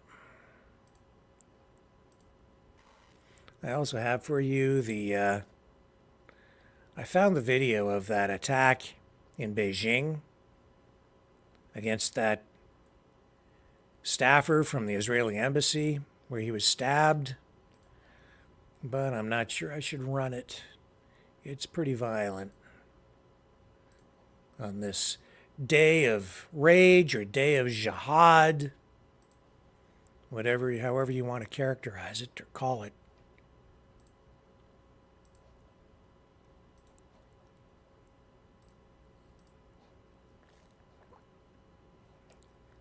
I don't know. Do you guys want to see it? I'll ask you. I'll just wait for a response in the chat there. Tell me if you want to see that video of the attack in Beijing. I don't know how much it adds. I can't decide here on the fly. I don't know, folks. What are we saying in the chat tonight? Anyway, let's just take a look in here. I'm over on Rumble. I'm looking in here. And anybody saying anything of note? Pam is saying that Putin looked pretty good on that horseback. Yeah, that was a shot, an image that went around the world, wasn't it? Vladimir Putin with his shirt off riding that horse. Looked like a pretty fit. And hello, the Kron. Hello, I'm saying hi back. And Old Saucy says, show us your... Oh, no, I'm not going to do that. And Anasty says, see what? The video, Anasty, of the attack in Beijing. There was a guy who was stabbed.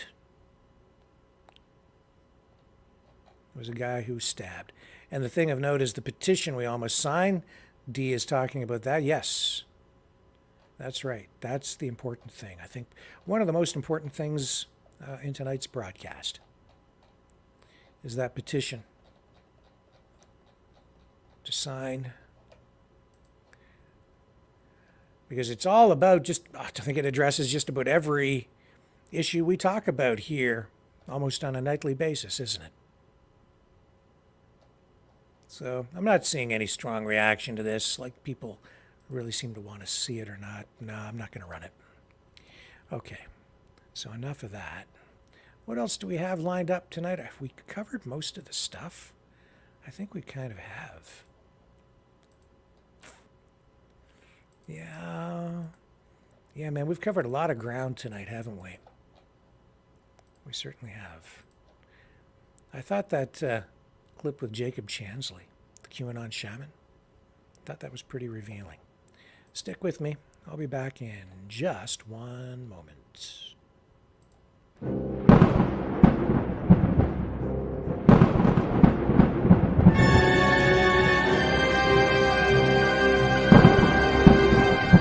Fear not the storm, for truth is on our side. Maverick News. The world is watching.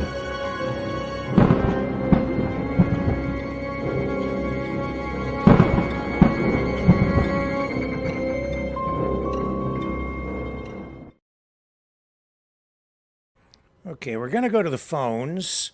And if you haven't called into this show before, I would really like to hear from you. If you've thought about calling in, I'll put you right to the top. I'll put you on right away. Really would like to hear some new voices on the end of that phone line tonight. We'll go to the phones and take a few calls. We get a lot of regular callers on this program, but I'd sure like to be exposed to some new vocal cords and some new points of view. So feel free to call in. Don't be afraid. I don't bite. Not very hard, anyway. Not unless you really, really, really, really, really cross my wires. Cause a short circuit. And then I do that. So yeah, I'm going to run this. Here's the phone number to call. Call now, call often. Exercise your right to free speech by phoning this number.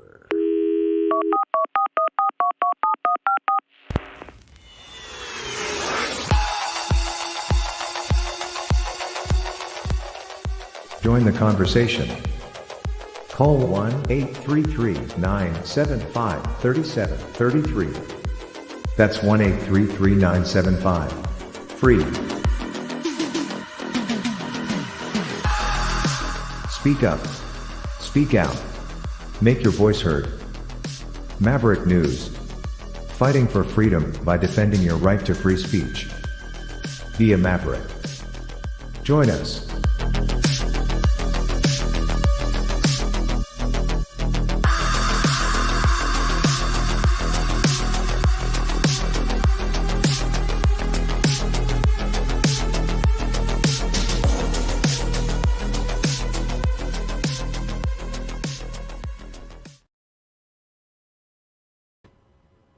Okay, so I'm back, and you can join the conversation by calling 1-833-975-3733, 1-833-975-3733. Come on, new callers. Don't be chicken. It's fun and educational for me when you call in and share your views. And Leo sent me something. Before we go to the phones, I'll share it with you. Remember he was talking about that lottery ticket that he had where he came close to winning. How much was it? 30-some million or something? Let me just find this here. He sent me an image of the lottery ticket. So let's put it up. We'll show you. He wasn't bluffing. He wasn't fibbing. Was not fibbing at all. What's this one here? Oh, he's also showing me that Jerry made a donation. Thank you, Jerry, man. Wow. $50. Unbelievable. Thank you, sir.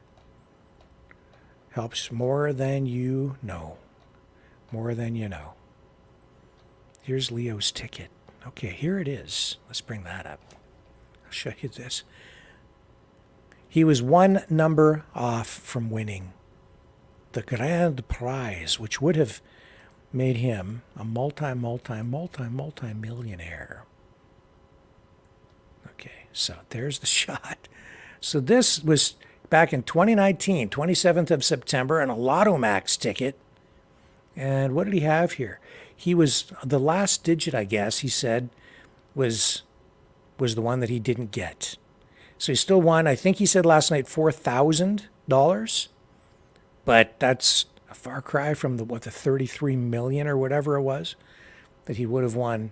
But that's how close he came. That's a great story, though. He didn't lose. He still came out a winner, as far as I'm concerned, because he has a great tale. Almost like a fish story, right? A story about the big one that got away. Okay, here's the image of the ticket. The Lotto Max ticket. The big one that got away, but he's not fibbing. It's not just a fish story. It's truth. And he has the receipt right there to prove it. Great story.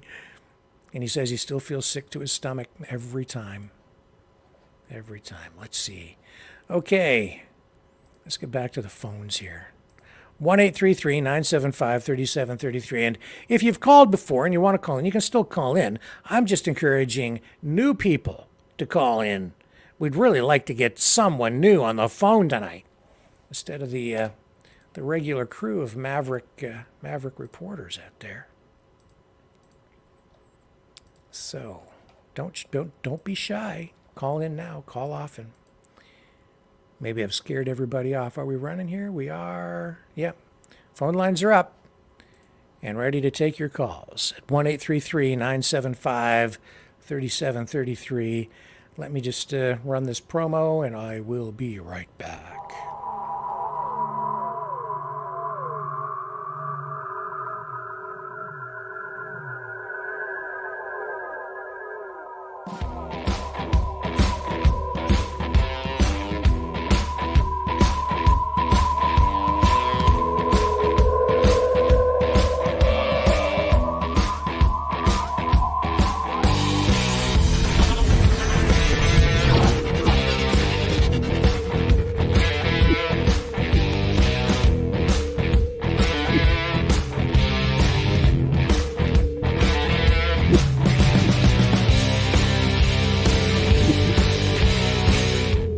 Maverick News.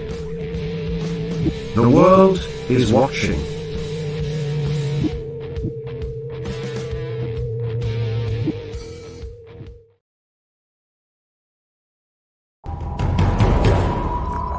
We are Mavericks. We say no to the Trudeau and Biden New World Order. And to bugs. Because bugs are creepy and gross. And people should not eat bugs. Maverick News. The world is watching. Hey, no! It's too much!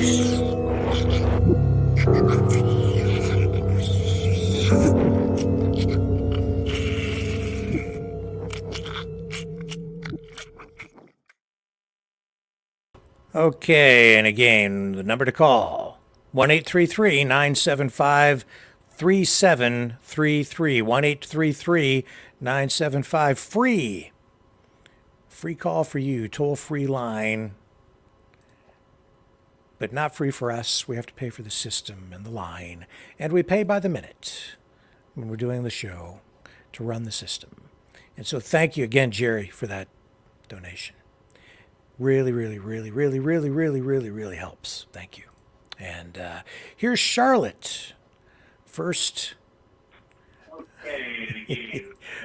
caller of the night. Hello? Hello, how are you? Can you hear me? I can. Okay, well, that's good. I was just trying to get rid of the background sound. Sure. Well, what I want to talk about is this Hamas against Israel. I'm confused now. Okay. I find myself sympathetic on both sides. Sure. I understand. So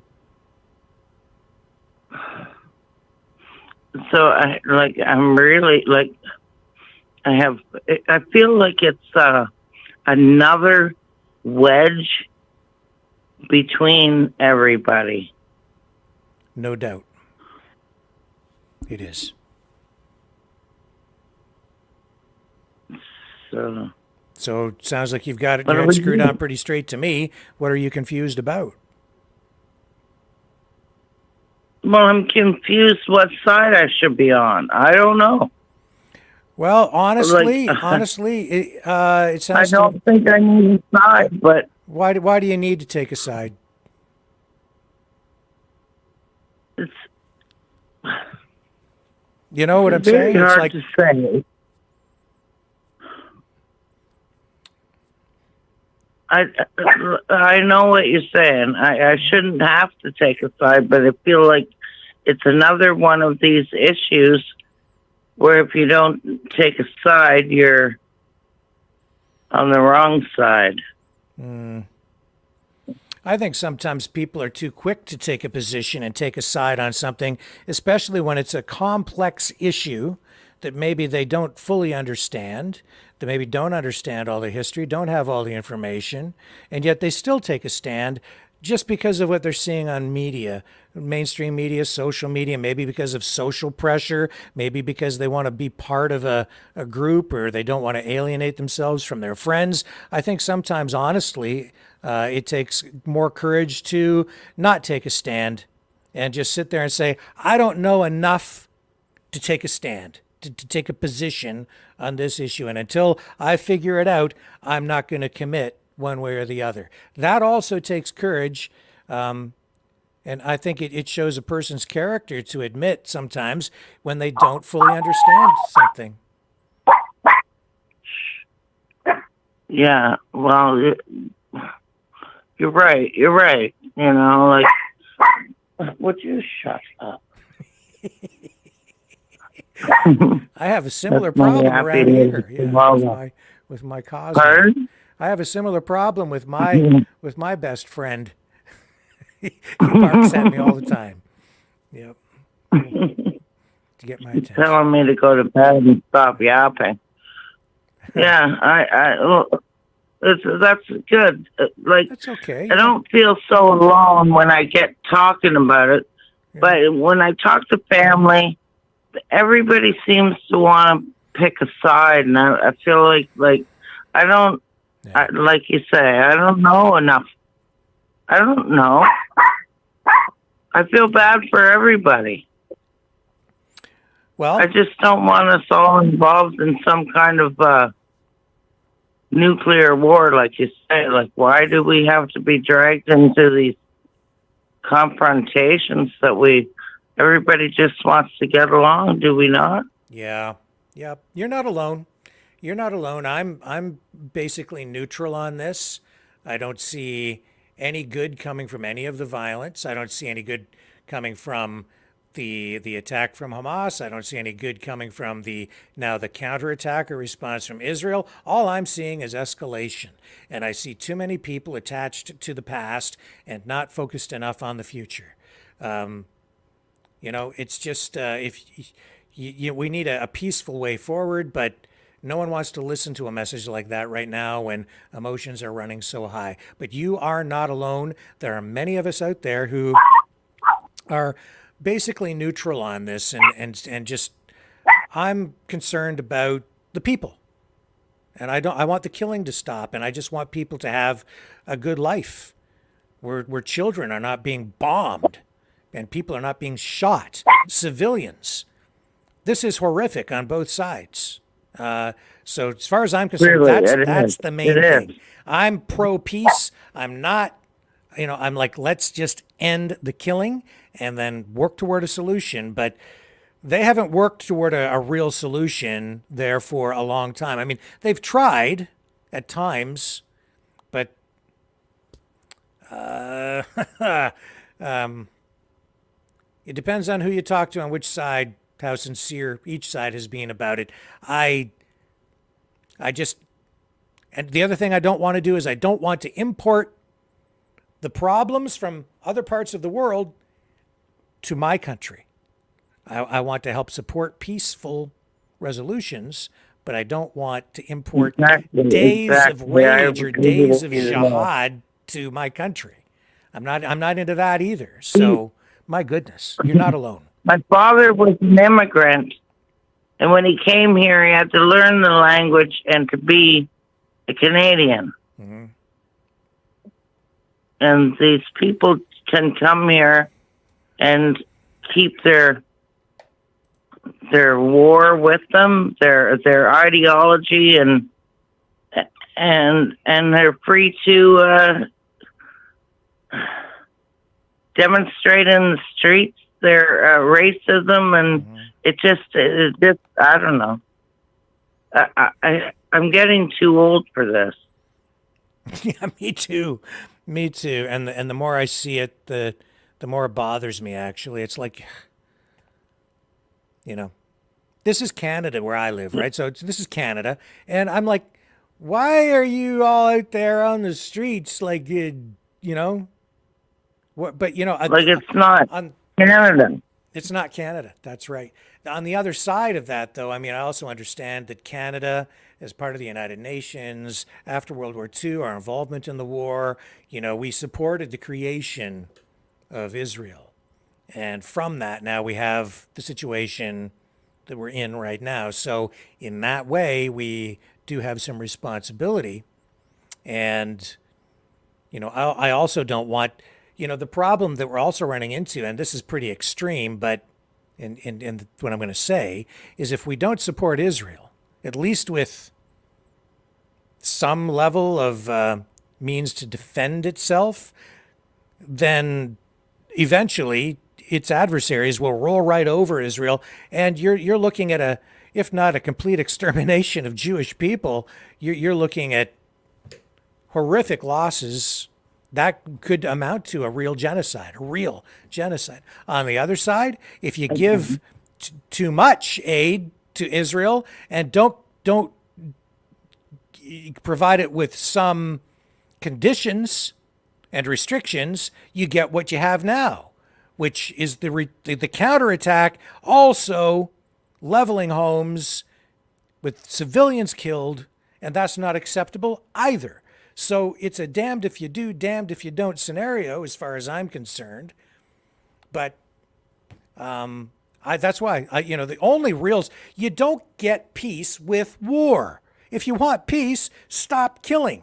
At some point, somebody has to stop and say, you know what? You gave me a bloody nose, or worse, a lot worse, but we're not going to do anything. We're going to stop. If you stop, just stop. Yeah. So, but everybody's got to get even. Me of that. That's a very simplistic thing I just said. But, the point is, you don't get peace with war. You might get some peace through strength, but I think ultimately you get real strength through peace. Well, we all understand that there's so much money in war that it's going to continue. Yes. Yep. And that's one of the things that we have no control over. That's depressing. Yep, and they'll continue with their propaganda to manufacture consent and support so that they can continue to spend the money and transfer the cash from the public to private hands. Charlotte, going to move on. Got another caller in the queue. Okay. Thank you very much for calling in tonight. It's been an absolute pleasure. Thank you for the conversation. Yes, thank you. Make sure you call back. I see you've called before, I will. but I really Goodbye. enjoyed it. Thank you. Okay, let's talk to, Goodbye. I think it's Andy is on the line. Go ahead. Yes, that's correct. How are you tonight? Yeah. I'd like to start the conversation by saying if Hamas laid down their arms, there'd be peace. If Israel laid down their arms, they'd all be dead. That's the difference here. I understand what you're saying. That's why I say if we don't, yeah, I get it. I get it. I'm Jewish.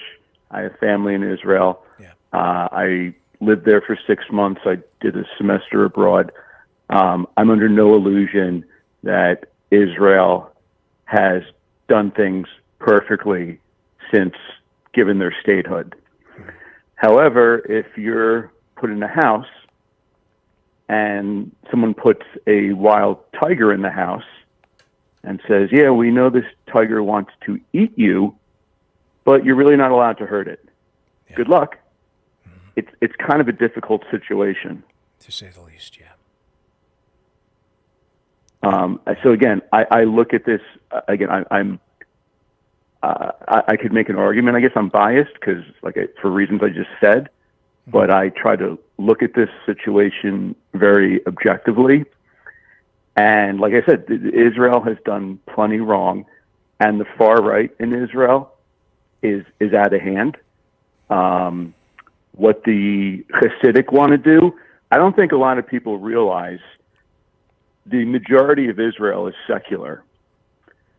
Before this last attack, most secular Jews, they hate the Hasidic more than they hate Palestinians. The Hasidic are a curse to Israel, which for reasons I could explain, but they're the worst. Right now, yeah, the bigger concern are Hamas and the Palestinians. But the Hasidic are one of the biggest roadblocks to peace. However, they're not the majority in Israel. They're the minority.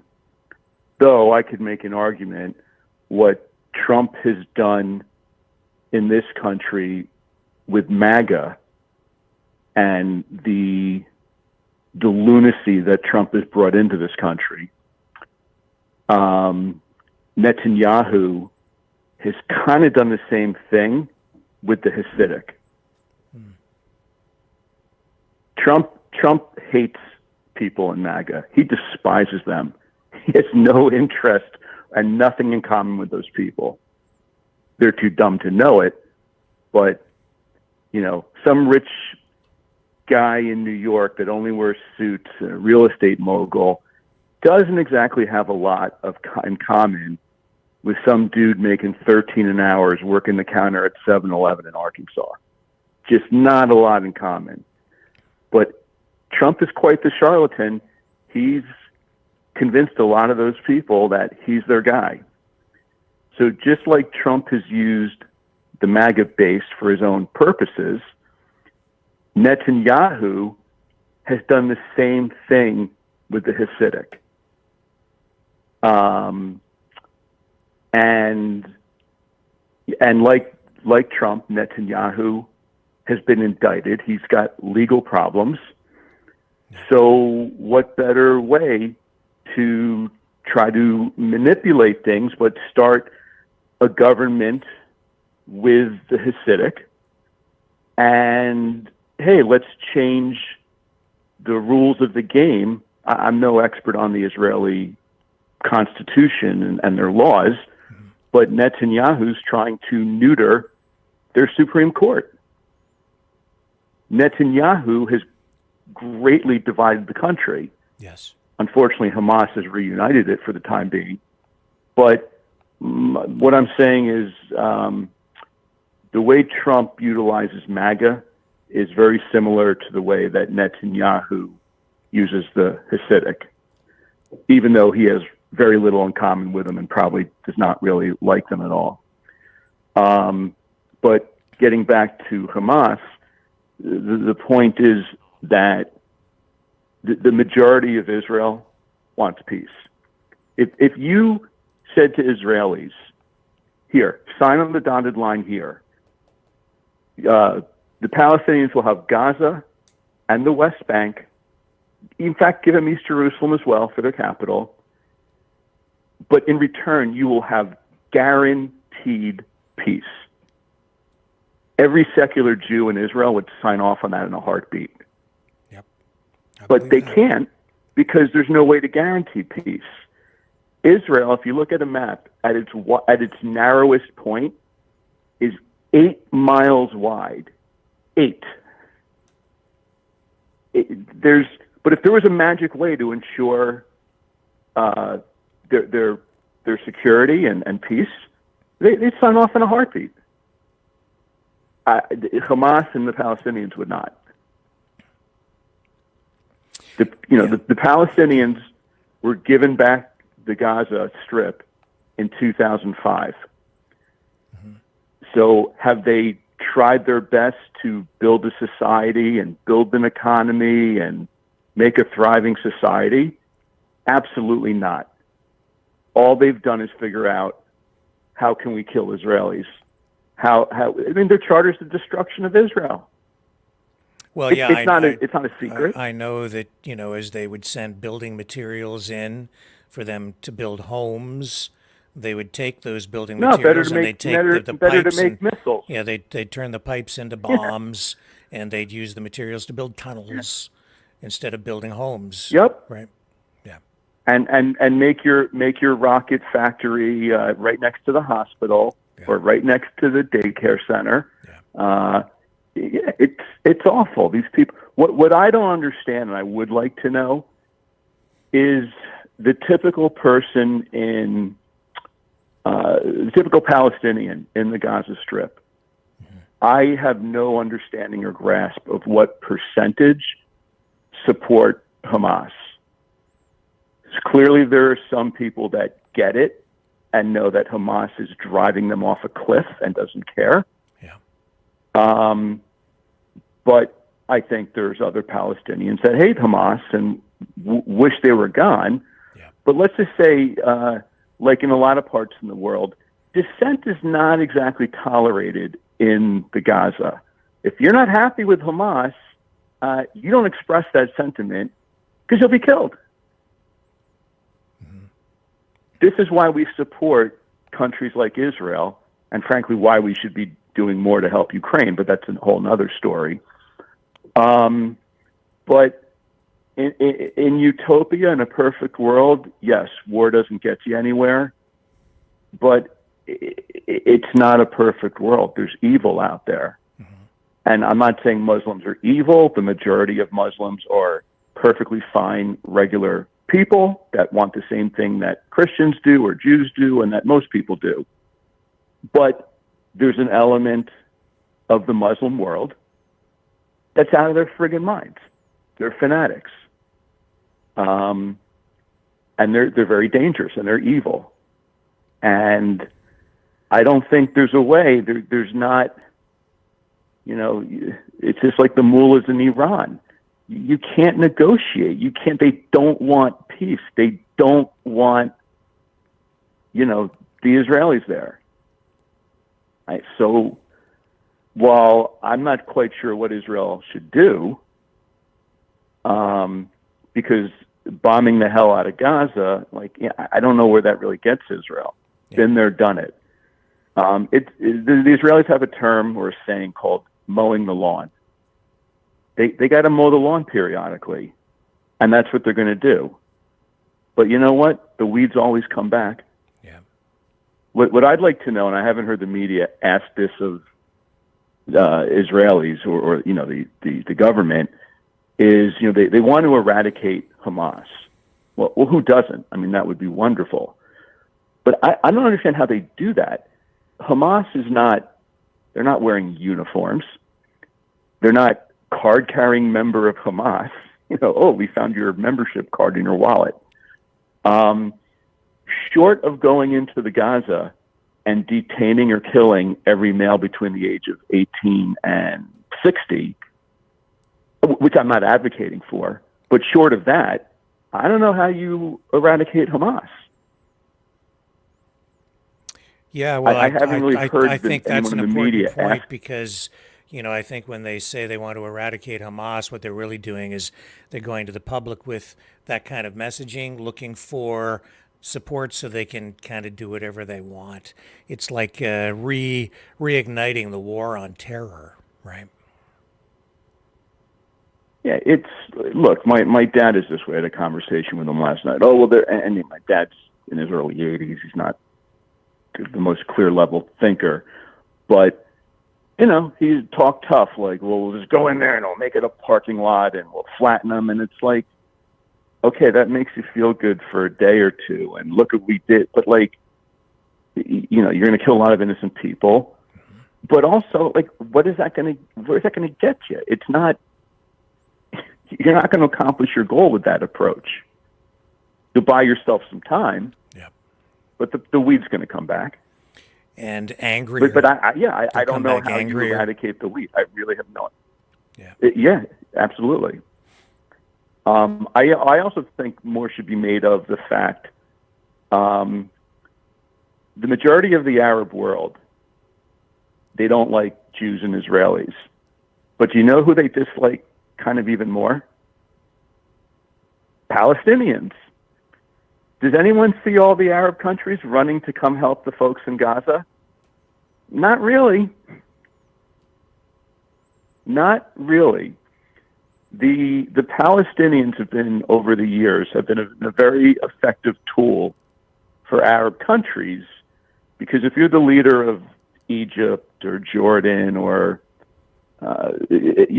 pick any Arab country, well, when you got problems at home, what better way to deflect attention from that but then to bring up the plight of the Palestinians and how they're being screwed and how evil Israel is, and God forbid there were peace and whatever, like, and an Arab country's economy was going to crap, they wouldn't know what to do. Well, wait, we can't blame Israel anymore. Who's our new boogeyman going to be? I don't know what the answer is. And again, I want to reiterate, by no means has Israel done things perfectly. But when someone puts a tiger in your house, it wants to eat you, but you're not allowed to hurt it, you're going to make mistakes. It's a really shitty position to be in. Now, what would you say to, I watch, for instance, Richard Medhurst, and his position on this would be, well, it's not the Israelis' house. They're in the Palestinians' house. And because they're occupying someone else's house, what do you expect? You're in somebody else's house, so they're going to come in and take it back. They're defending their home. It's a valid question, but we can go back through the Bible history, and the Palestinians were there, the Jews were there, then the Palestinians, it's, I don't know, no one knows, no one, and the reality is, look, here's another big problem, Israel. Let's just say there was peace tomorrow. Hooray, there's peace, wonderful. Israel's got a problem still. Forget the internal strife between the Hasidic and the secular, which is an enormous issue. But you know what's another huge issue for Israel? Even if they had peace, there's an Arab population in Israel.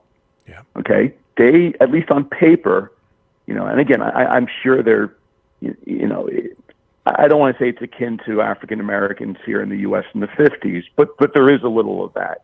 On paper, they're equal, but in reality, they're maybe frowned upon or not treated as they should be.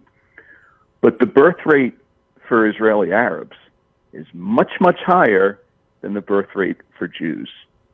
So even if they had peace, and again, I'm not a mathematician, I don't know the exact numbers, but the trends show that the Arabs in, I don't know, 50 years, 80 years, something like that, would become the majority, which, you know, I have to admit as a Jew, like, okay, I'm comfortable and happy with, it's fine if Arabs want to live in Israel, they're citizens, but yeah, that is kind of problematic. Like, it needs to be a Jewish country because there is no other Jewish country, and that would be a problem.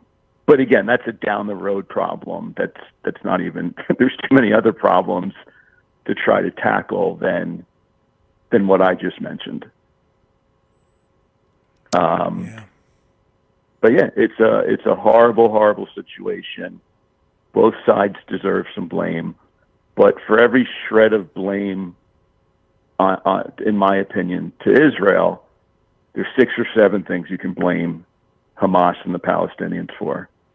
They really don't want to. You know, again, the charter of Hamas is the eradication of Israel. What more needs to be said? What do you make? What I don't understand is. Sorry, go ahead. No, you go ahead. I was just going to ask you, what do you make of people who point and say, "Well, we're fighting Nazis"? What do you make of that? It's a loose analogy. I think there's some validity to it. It's in some regards it's accurate. In some regards it's totally inaccurate. Look, the Nazis were to some extent a cult of personality. Hitler. You don't have that in Hamas.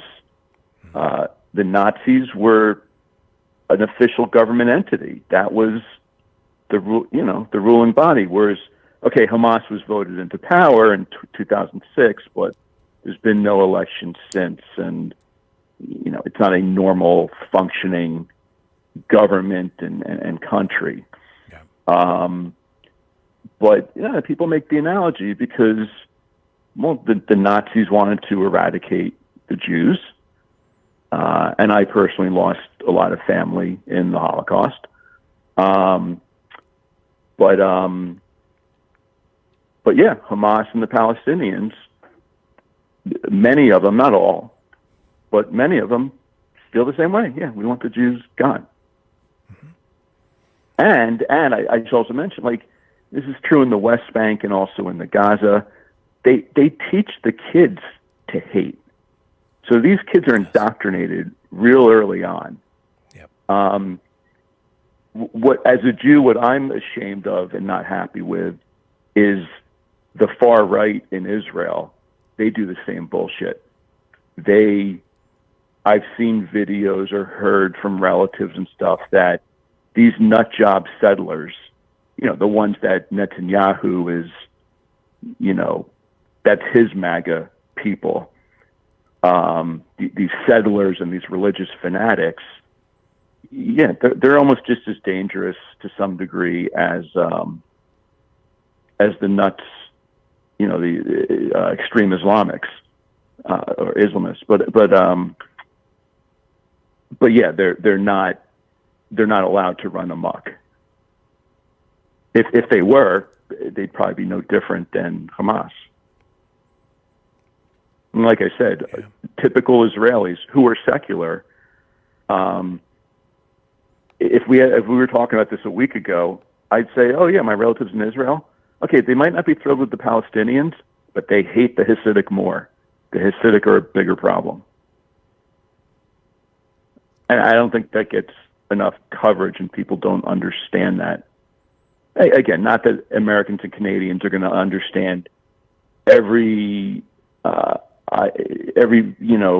nuance of the situation, but I gotta say, what's also very upsetting to me is obviously what happened last weekend is beyond upsetting, but the pro-Palestinian sentiment here in the U.S. at least on some of these college campuses with some of the Muslim groups, and I mean, if I was a Palestinian here in the U.S., okay, I get it. You may not have the warmest of feelings for Israel, but how can anyone watch what happened and cheer it? Yeah. Like, think this is the greatest thing I've seen ever. Like, it's a disease. It's horrible. It's appalling that people could think that way. Yep. I'm going to go off on a bit of a tangent here. There's an interesting movie I want to see. It hasn't been released yet, and I forget the name of it. It's about the Nazis, obviously in the 30s and early 40s. But it's about the Nazis, not the war, but just their everyday life. That, I think it follows a certain family. And the father is like the commandant of a concentration camp. And he's got a beautiful home right next door to the concentration camp with a nice garden. And, again, I haven't seen the movie, but I've read about it. And it's all about how this family, they seem like totally normal people. Very nice. They have a pet dog. They like to bake things. The kids like to, make artwork, whatever. They play sports. It's a totally normal family, except they live next to a concentration camp, and the father is the head of the camp. And the point of this movie is it just shows how this awful, awful thing became normalized. I forget the name of the movie. Like, it's been released in the film festivals and stuff. It'll probably be available streaming this winter or something. And again, I don't recall the name of it. And I'm going off on a tangent here, but that's why I hate with a passion Trump. Because these MAGA people, and again, people could be, oh, well, no, Trump's not anti-Semitic and his daughter's Jewish. And I'm not saying Trump is I don't think he gives a rat's you-know-what about Israel. He says he does, but that's for his evangelical base. Everything with Trump is self-serving. He could care less about Israel, but he wants to keep the evangelicals happy. So I'm not saying Trump and MAGA people would come after Jews, though they certainly could. But that if Trump decided tomorrow he hates Paraguayans and all the Paraguayans are evil, those people will go hunt Paraguayans for him. I mean, I'm giving a ridiculous example, but what Trump has done with undermining all institutions, with normalizing conspiracy theories, he is just, if Trump dropped dead tomorrow from too many cheeseburgers, that would be a blessing, but the damage is already done. He has normalized so many awful, awful things. Granted, hasn't normalized things like how the Nazis did, but give him time. He could get there. He's doing a good job putting the country on that path. Interesting. So, yeah. Well, I really appreciate your perspective on this.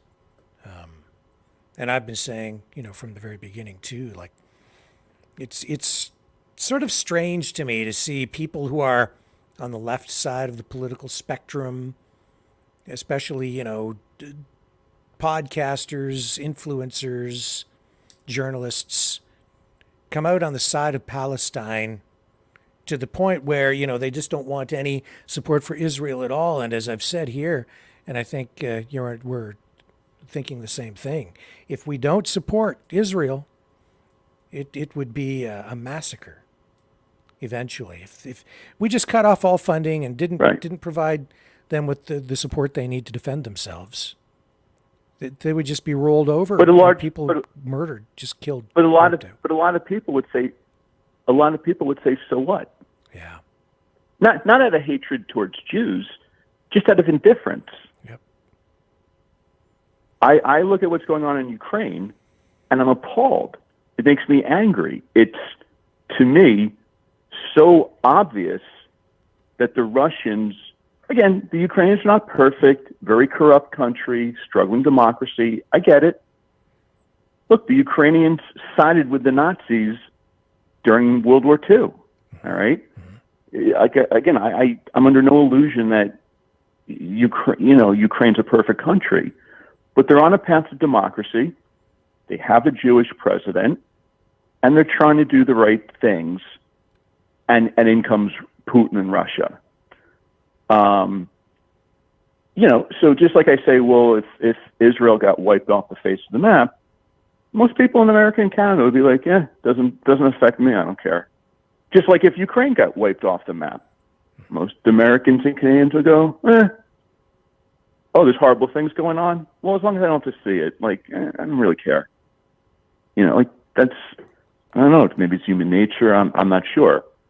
But yeah, the fact that when I say we, America, that the Republican Party, the party of Reagan, and we support democracy and, all that the MAGA lunatics know the Ukraine, they're Nazis, and Zelensky's a pedophile, and Zelensky and his wife are buying French villas. They're using our money to buy yachts. And I'm like, give me a break.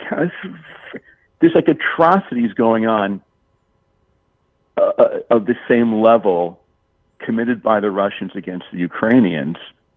And not only does the MAGA world not want to support Ukraine, but they're willing to spread bullshit about Ukraine to try to demonize them. It's bizarre, a world. And why does MAGA and that whole world, why do they hate and not want to help the Ukrainians? And again, this is my opinion. It's one reason and one reason only. Because Biden supports them. Because Trump and these MAGA people are so petty. They think that, I'm not a big Biden fan, but guess what? Biden does not want to destroy the U.S. Biden is not a pedophile. Biden is not the most corrupt president ever. Is he old? Yeah, too old. Does he look like he's going to fall over at any minute? Absolutely. Has he done some policies I don't agree with? Yep, certainly. But all in all, he means well. It's not like he's some evil, but MAGA's done a wonderful job of convincing themselves that Joe Biden is the reincarnation of the devil. And they're trying to do the same thing with Zelensky and Ukraine. So it's bad enough that they don't support him, but then even worse that they demonize them and try to create them into this. If I can also add, it's so short-sighted that even if you're an American and even you don't care, you care less about Ukrainians, who gives a crap? You know what? Let Russia take Ukraine. Oh, and if they want to go into Poland a year or two later, who cares? I'm not going to Poland anytime soon. Anyone that feels that way is so short-sighted. It's so, yes, Russia and them invading Ukraine is not a threat to us right now, right this minute. But 5 years from now, 10 years from now, if we have a world in which Russia can invade Ukraine and China, yep, go ahead and take Taiwan, no problem. If we have a world like that, that's not going to lead to good things. Well, we need a leader of the free world. I was just going to say, we don't. The last thing we need right now is a sociopath like Donald Trump. as the leader of the free world. I mean, just look at the comments he's made the past few days. He's a mental patient, and he has said awful, awful things for years now. But the shit he has said the past week or two, he is out of his fucking mind. He is, again, this is a whole nother discussion. God forbid he gets back into office. You go read articles about people that worked for Trump, and they've written articles about, well, this is what he wanted to do, and if he gets back into office, he'll do these things. Democracy's gone, just completely shot. So you don't think that the Trump foreign policy was more effective at keeping peace than what we have now? Saying that, all right. Okay, during Trump's 4 years, yes, there was no war. Well, we were involved in, Iraq and Afghanistan. Okay, but it was a peaceful time. Fine. If I said to you, I'm just going to make something up. I'm a big Philadelphia Eagles fan. And actually, during Trump's 4 years, the Eagles won a Super Bowl. So I can't wait for Trump to get back into office, because clearly that means the Eagles will win a Super Bowl again. You'd say that's ridiculous. Like that's not, you're taking cause and effect and warping it. That's what this is. Okay, I'll give Trump some credit, but I know I don't think that, if Trump gets back in office, nor do I believe, if Trump had been in office, Russia never would have gone in. You know what? Russia wouldn't have gone into Ukraine because they want the end of NATO, and Trump was doing a damn good job of doing that. So yeah, they wouldn't have gone into Ukraine because Trump was doing their dirty work for them. But like right now with Hamas, like these idiots that say, if Trump was in office, Hamas never would have done this. What? Are you fucking high? Give me a break. This has been going on for years before Trump.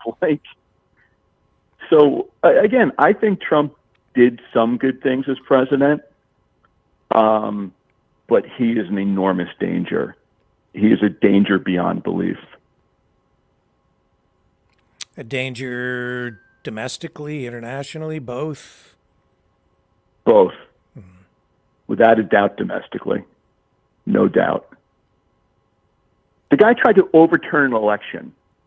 Okay, enough said. Never in my lifetime, and I'm in my mid-50s, I never thought I would see the day where, someone tried to throw out an election. That's not how, I have to admit, the peaceful transfer of power, I took for granted. I took democracy for granted. Never really, what Trump has ushered in, I never really thought was even possible in my lifetime. Yet here it is. He has no appreciation or understanding of democracy. He is narcissistic off the charts to the point of dangerous, that kind of narcissism. Well, Andy, you just don't like his mean tweets. You know what? I don't like his mean tweets. But Donald Trump, the fact that he's an asshole, is number 5,000 on his list of negative attributes. It's the least of his problems that he's an asshole. And he sent out mean tweets about Rosie O'Donnell. Who gives a shit? It's all the other stuff. He doesn't understand democracy. He doesn't believe in it. And he has said so many things that show us that. He gets along best with Putin, Kim Jong-un, Orban. You name the dictator, they're smart, strong, good people. Right out of central casting. But our allies, whether it's Trudeau or Macron or when Merkel was in, he didn't get along with them. He's made comments like, being president for life, that'd be a good thing, ha ha ha ha ha.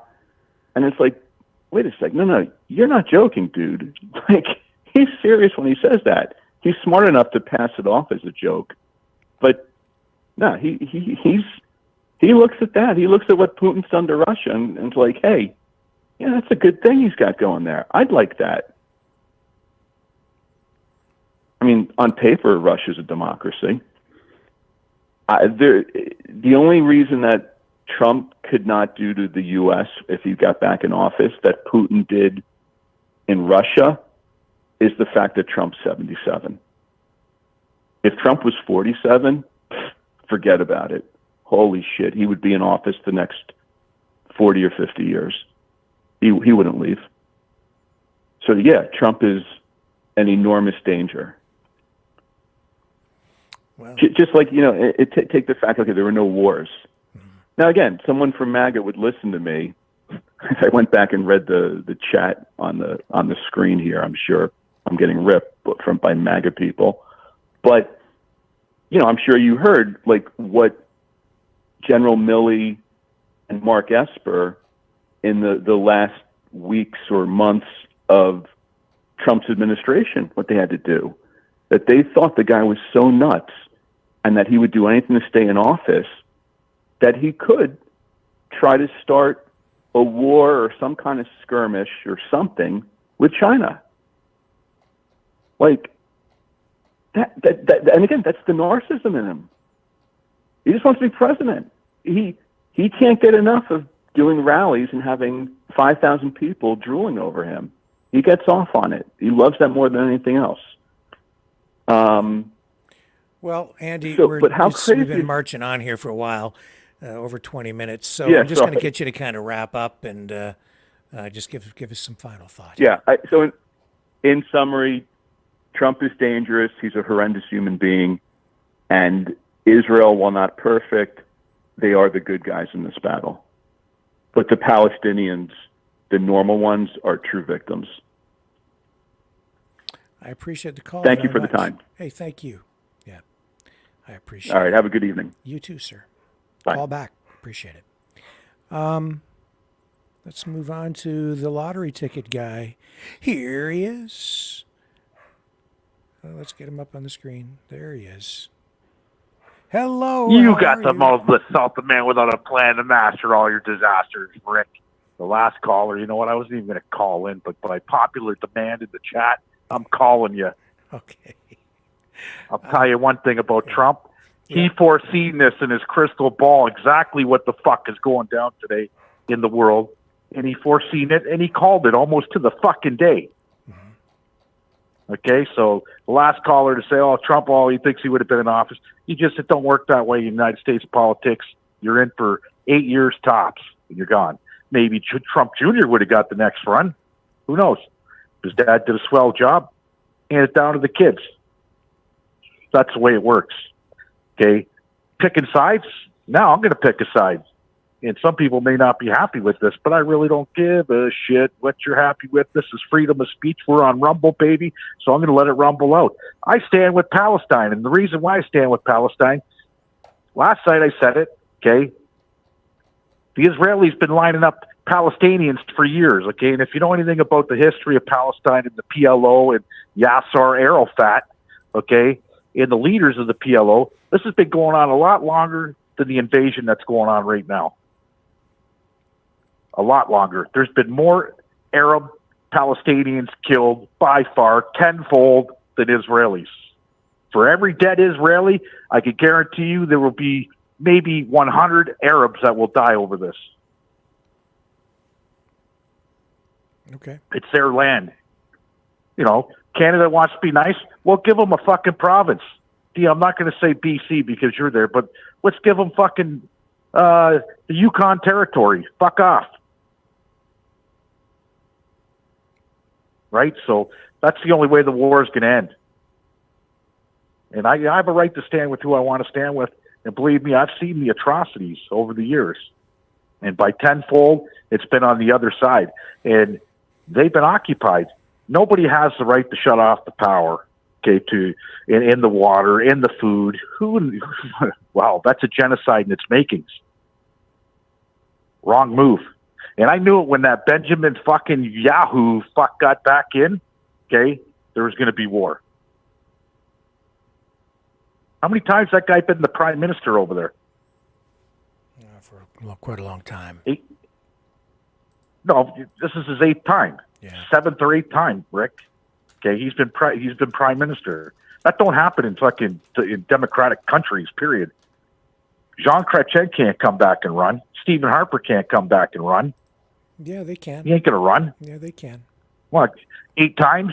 Yeah. 8 times every time the guy's in. Every time Benjamin Netanyahu's in, what happens? There's a war in Gaza. Or there's a war in Syria. Or there's a war with fucking Lebanon. He's the reason why. And I think, man, oh man, I'm going to keep rambling because we're on Rumble. Okay? It was a setup from the get-go. You don't have these guys flying in like fuck Sylvester Stallone in the Expendables with fucking parachutes with machine guns. Come on. And now they're saying, that video of the parachutes was fake. Not fake. Right. It wasn't. It was video. That was video from another country at a sporting event where those guys were parachuting in, and that was actually turned out to be not accurate. It was misused. Okay, thank you for that. But a lot of people think that's accurate, and then the Israelis come out and say, "Oh, they invaded us by land, by sea, by air." Give me a break. Yeah. Please give me a break. I seen their navy, the Palestinian Navy. What was it? Fishing boats? Give me a break. Okay, Israel either was in on it from the get-go, okay, and they let this happen to their own fucking people. Don't think that governments won't let this shit go on, because they do let it go on. It's all about the almighty dollar at the end of the day. They're running out of land in Israel. It's too congested there. We need to expand, but we don't have the land. So what are we going to do? We're going to take something. We're going to take Gaza. We're going to try and move on. This is going to end very fucking badly over there this time around. Yeah, and so just to clarify for stands. people, I just looked it up here, and it looks like Netanyahu has been prime minister 3 times. And yes, you can run and be prime minister in this country for as long as people keep electing you. The limitation is that you can only be prime minister so long, and then you must go to the polls and have an election. So you're limited to max 4 years, and then you have to have another election. But you can be elected and elected and elected, and even if you are defeated, you can, and even if you step down as leader of the party, you can still come back, as Pierre Trudeau did. Actually, he resigned, stepped down, took a break, and then actually came back later. He did. Well, there's some history for me. Yeah, but every time this cunt's in power, there's war. Okay, I'll tell you, Israel's no dummies. Okay, I'll give them credit there. Okay, Mossad. Okay, all their intelligence. Okay, they're on top of it. Okay, what happened? Oh, they could say, "Oh, we let our guard down." You didn't. Come on, that's one of the most protected walls in the world. Is right there. Okay, and then you hear, I think it was Egypt. Was it Egypt or Jordan? Egypt. That said that there was, they gave them a warning that they knew something was going on. Well, we're hearing things like that, certainly, yeah. I mean, I don't know, Leo. These are inquiring minds want to know. Yeah. It's a fishy story, okay? It's very fishy, and I don't trust any government. Period. Okay, I've seen the way they've rolled over the last 20 years. It's gone downhill in a lot of countries, and the United States too. As for Joe Biden, guy's brain fucking dead. The last caller don't know shit. Period. Okay, he has a say. There's your say. I'm telling you right now, he's brain dead. Donald Trump don't have a crystal ball. He fucking called it right to almost a day. Okay, he knew there was going to be war in Ukraine. He called it before. Yeah. He said if Biden gets in, there'll be a war in Ukraine. So Israel, he called it all. Okay, the guy's he's no prophet. He's not a prophet, but I'll tell you what, he called it like the playbook. Yeah. The NFL playbook. You seen it coming, you could smell it, and he told everybody, he warned everybody, and people thought, oh, he's fucking nuts, Donald Trump, he's nuts, it's not MAGA, oh, they're white supremacists. Give me a break. If you don't get back in, the world's in a heap of shit, buddy.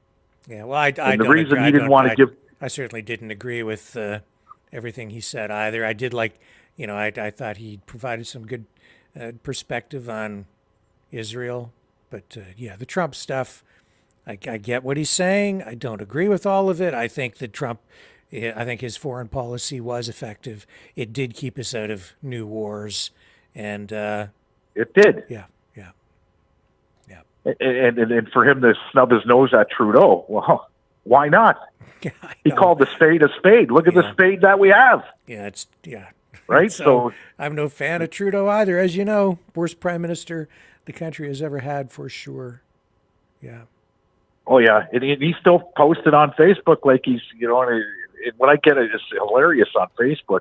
All his positive comments are coming from third world countries. Okay, people are not even Canadian. Call them, you're the best president in the world. Well, and you look at where they're from. They're from Bangladesh, fucking India. Okay, it's a joke. It's a joke. He needs to step down. In Canada, we'll get a lot better. I'll tell you, as soon as he steps down, we're in good hands. I don't care what hands we go in. Okay, as long as it ain't NDP, anything's better than the Liberal Party and the NDP Party and what we have right now.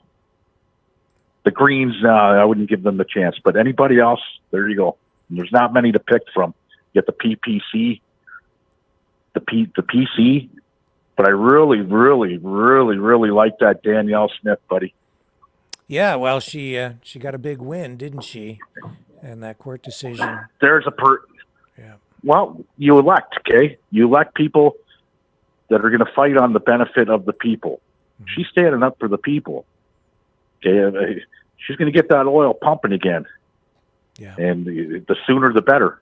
The sooner the better.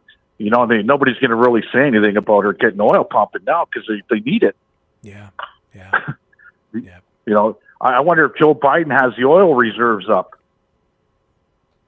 Not likely. Not likely. They tapped into those when fuel prices were going up, and I know they went to the strategic oil reserves to get the price of gas down a bit. So I don't think they've replenished them. I don't think he's that smart. Well, I'll tell you, these battleships aren't running on hydro, folks. Neither are these planes or the tanks. Yeah, and they're running on diesel. And Qatar is saying today, I've seen reports that indicate they may find ways or take steps to restrict the flow of oil from the Middle East to put pressure on the West over this war between Hamas and Israel. So if that happens, hold on to your wallets and watch the prices of everything go through the roof. Well, I don't think we have to hold on to our wallets anymore because we don't have any wallets. Yeah, I know. Okay. Yeah. Everything's gone amok here. So the faster Alberta gets pumping, the faster the PC get in, and he's got his connections with his wife being Venezuela. Yeah. There's a big market for oil over there, a huge market for oil in Venezuela. Yeah. Okay, get the oil pumping, get it moving, get the economy going. Let's get back to where we're supposed to be, right? So, okay. With that being said, Thank you, Leo. I didn't want to call tonight, Rick, but fuck, that guy just made my blood boil. I had a feeling. Okay. You had a feeling? Yeah, I did. You had a feeling I couldn't take anymore. Okay, Rick. Thanks, buddy. Thanks. Yeah. All right. Here's Richard, and you want to talk about Danielle Smith as well. How are you tonight? Go ahead. Yes, really good, really good. Won a battle, that's for sure. Yes. She hasn't won the war yet, so I wouldn't be popping no corks off the champagne quite yet. Yeah. No shovels in the ground yet, but she has won a good battle. Now, of course, Mr. Gabot, he's a climate zealot. He's not a quitter. He didn't quit halfway up the CN Tower. He climbed all the way to the top with his banner, and he's not going to quit now. So the war's not over, but Daniel had a good win, put it that way. Had a really good win. Yes, yeah. Hello? Yeah, I'm still here. Oh, I'm still here. Rambling on. Oh, there's my rant. Okay. Yeah, good for Daniel. Your call is you're a little distorted, so we're going to cut it short with you, Richard, because it's very difficult. It's distorted, and I don't want to drag it on too much longer. Do you have any Can I final say thought one here? more thing? Yes. Can I just say a 30-second rant on Hamas? Sure, go ahead. Israel problem? Yep, quickly, yep. The only thing I mostly want to see to come out of that is those two little Canadian girls that haven't been found since the music concert. I want to hear that they've been found safe and sound and on an airplane coming back to Canada. That's what I want to hear out of that Hamas story. Yeah, that would be awesome. That's it. Thank you very much. Thank you. Appreciate it. Sure. Okay. Yeah. And let's move on to Kevin. I think it's Kevin. Go ahead. You want to talk about Taylor? Do you want to talk about Taylor Swift? Is that what you want to talk about? That's what it says on the screen. I just don't understand that. But anyways, that's that. Now, are you a Christian? I would say, yeah. Okay. Now, do you believe in this Antichrist stuff? Well, I don't know. Where are we going with this? Well, like this Antichrist, from what I was told by my mother, she's passed away. But from what things are supposed to get really, really good when this Antichrist shows up. Okay. So, this is kind of, can we kind of drive to the point so we can keep people engaged here? Well, okay, this is we're a little all over the map. Well, yeah, I know. Now, okay, we're in bad times. So when is this good times going to happen? Like when this, if you're a Christian, when will this good times going to happen? When the people believe in this Antichrist, whoever this person is, or whatever this is supposed to make it really, really good, and everybody's going to accept this. Okay, well, I mean, this is getting a little too mystical, I think, for tonight's discussion. I'd like to just kind of keep things a little more grounded. What's happening? Okay, what's happening in Israel is all predicted in the Bible. Okay, this is all supposed to happen. Yeah, I hear you. Right. It's also so. Why are these people all wondering why this is happening? It's all in the Bible. From my mom, when my mom, she's passed away, but she told me this is all going to happen. Okay. Well, it's time so for I people don't to know crack why open a Bible everybody- then and take a look, right? I mean, Yeah, I've gone to the you better. Bible in recent weeks just to find a bit of moral guidance as I've tried to find a path with this. Yes. So I was kind of wondering, this Antichrist, maybe it could be Taylor Swift. I mean, they sure are hanging on to her. I never seen anything like this. Like all she does is sing. I listen to music. I listen to all types, but she just sings. Okay. I don't get it. So I'm thinking, everybody's hanging on to her. She's probably the Antichrist. I'm just saying, throwing it out there. But Right, well, wow. thank you. Thank you, Kevin. I think we're going to move on. I appreciate the. I know. All right. Thank you. You have a great night. Yeah, I'm just. Okay. Taylor Swift. All right. Here's Jennifer. How are you tonight? You have some good news, it says, or where are we going with you? Not where we just went. Sorry. That was pretty funny. Sorry you caught me eating pizza. I've been watching the show since the beginning of the convoy. And I used to watch you years ago back in Toronto. I live back in Toronto on television. So I was kind of captivated and wanted to continue watching. And still enjoy your show a lot. Thank you. So I guess my thing was try to end on a happy note. It's not going to be political, and it's not going to be about the Antichrist. Okay. But I just wanted to say there's interesting places still in Canada, and I'm in one of them, that life is still kind of normal. I left Paris, Ontario in April, or I officially moved out to Saskatchewan at the end of July in 2020. But I started making a move right at the start of COVID. I think the first time I saw Trudeau stand outside Rideau Cottage, I was like, I've got to get out of here. I want to get out of Ontario for sure. And I found a house, sight unseen on the internet in this little small town. You've seen me in the chat. I'm in Macklin, Saskatchewan. And yes, Macklin, Saskatchewan, home of the unknown town. I can walk to the Alberta border. I can work in Alberta. I can work here. I've had some interesting jobs. I bought my house from pictures on the internet. It was listed at $32,500, and I got it for $27,500.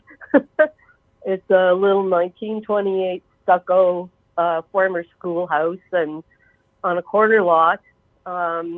It's a town of about 1,300 people, founded back in the 1800s by a Scotsman whose name was Macklin, and he came over here as a sheep farmer.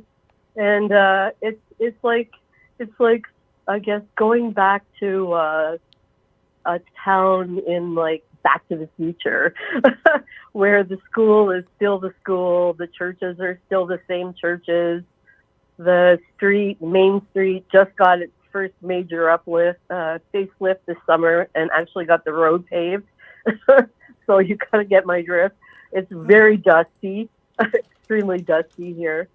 But you know, people here are generally, I'd say, 25% are awake and get what's going on, and the rest of them really have no clue about what's going on in the world. They don't know who the elites are or anything like that. They're happy to just get up every day and, you know, live their life. And it was kind of interesting today because a lot of people, you know, I was watching you last night. I watched Shadow Davis. I watched Real Deal Media out of Las Vegas. I watched Glenn Beck. And I'm like, oh my God, tomorrow, like, what's going to happen? And I woke up this morning. The sun was shining. It was going to be a high of like 20. Everybody's walking around doing their thing. There's guys still down at our local lake. One guy from Vegas, it's his third season here, and he comes up to duck and goose hunt. And, you know, I walked the dog through the park, and I went, oh, hey, Vegas, how's it going? He's skinning his duck breasts and putting them in Ziploc baggies. You know, hey, how's your dog? Great. And nobody I ran into talked at all about what's going on over in the Middle East. It's you know, sometimes you just really need to live in a place where you get a break. Yes, I know. I see the screen and you're probably, what the fuck is that? This is going to be my question. It's like, what the heck is that? Is that like a big cute statue with giant breasts on top, or is it like something with giant eyeballs? What the heck is that? Well, that was my thought too. Because when I saw the house online, because I basically had just gone into Realtor.ca, put a ceiling on what I wanted to spend, and looked at anything that popped up, and I looked at stuff in Elbow and Eyelash and all over Saskatchewan. Oh, and the reason Saskatchewan, my brother and sister-in-law professors in Saskatoon, so that's why I chose this province to look in. So when I saw that, I was like, holy crap, what is that thing? So it is actually a horse ankle bone. That's a horse ankle bone? A horse ankle bone, yes. And it's a game that started here back in the late 1800s and 1900s with the Russian settlers that came here. And it's called the Bunnock Tournament. And it's a big deal here. The August weekend, in the long weekend in August, people come from all over. The town is like filled with camper trailers. The park is filled with camper trailers. And there is the world's largest Bunnock tournament that goes on the whole weekend down in the campground. And it's basically kind of like you line these bones up almost like a chessboard on opposite sides of a pitch, and then there's blue ones and red ones and white ones, and people stand in teams, and you try to knock the other guy's bones over. Okay. It's pretty Well, crazy. don't tell people in Macklin that I think they're big, whatever that thing is. It looks like a half-naked woman with a big eyeball breasts on the top. That's the That's first what thing. I thought too. Yeah. When Eyeball. I saw that picture, I was like, "What kind of town is this?" But if you go to a lot of small towns, all this general area, Saskatchewan, small towns, and then up into western Alberta, like Vermilion and Provost and Chauvin and different towns like this. This is a big thing. Like Chauvin has the world's biggest baseball, and Vermilion, I think it's a pierogi. Like this is a thing. So it's quite a different kind of world out here. And oil field and grain is the biggest industry. There's always any kind of job in the oil field out here. I recently just got appointed to manage a seniors home, and there's about 23 residents, and it's also so weird because they're all in their late 80s, 90s, and I even have one resident who's going to turn 104 in December. So I'm like, what's in the water here? Because whatever it is. And they're all completely with it. They're funny. They know where they are. They joke. They're so smart, have so many stories to tell, and just delightful people. And and so this is kind of like, if anybody's looking for that kind of life, again, this part of the world you can still find it, I guess, is my whole point. And Macklin it's got a drugstore, a couple of grocery stores, it's got a pharmacy, a small seniors hospital. The Provost Hospital is 20 kilometers away. You can walk in on a Saturday morning, and there's like an 8-minute wait time. The doctor comes to the nursing home every Thursday, and there's a clinic here and a dance studio and a spa. And the big news this summer, when they paved the main street, they tore down a decrepit old store. A couple of stores that were just falling apart, and they turned it into a public space. And the guys here, the town guys, and they know you by name, you know them by name. They built these incredible, they're little houses. They built these little market booths, and then they put all the old-fashioned signs on them saying, the saloon and the railway station and whatnot. And Thanksgiving weekend, Friday, they had the sort of October festival there. And so the whole street was set up for people promoting their businesses and selling things, and a beer garden at the curling rink. And, it's just, it's like so easy here. Not to say that there aren't problems. There's a lot of drug use. I won't deny that.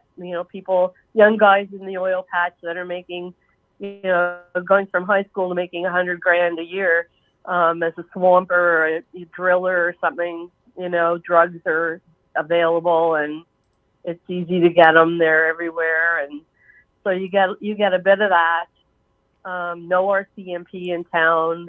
You have to call them, and it's a 30-minute drive from Unity or Wilkie. So don't be getting murdered, because nobody's going to be there in a hurry to save you. But that kind of stuff doesn't happen. It's petty crime, and people stealing something out of your backyard, or drilling gas tanks. That happens occasionally now. But like my yard, I put in an inflatable hot tub and did my whole yard up with pea stone, and I don't have a fence. Not a single thing has gone missing out of my yard in 3 years. It's pretty Mayberry, Uh-huh. I guess it's the best way to describe it. Yeah. So, it's not, the whole world isn't in torment or torn to shreds. There are places like this that, anybody who's just so tired of it, there's still time here. There's still a town council that we don't have any purple lights or 5G here. It's very easy to live here, I guess. And the good news is everybody has long guns.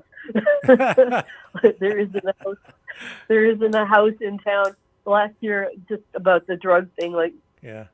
one of my neighbor's son was in the oil patch, and then he went to Grand Prairie, got involved a little bit with some bad biker gangs and stuff, and came back and he got himself arrested for something stupid. So he was in the house across the road, and his parents went to Newfoundland for the month in August, and there was the shenanigans that were going on across the road for the whole month.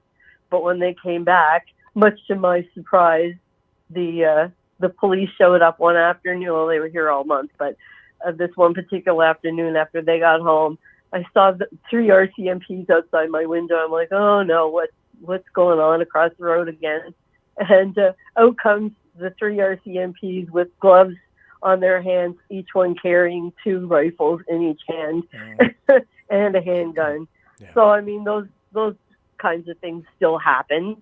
I think they were all registered, but they had to take them out of the house anyway. And yeah, so but if anybody did try to invade Macklin, there'd be a pickup truck at the foot of every street coming out of here with a bunch of guys with a bunch of rifles. Yeah, try that and try that in a small town like Macklin. That's right. So I just wanted to end on a kind of a funny, positive note that, there's still... Sorry, did we lose you? No, I'm here. Yeah. So I appreciate the call very much, Jennifer. This was great. I think you helped kind of restore some perspective for people. I hope so, because, I'm a Christian. I believe in Revelation. I think we're in end times.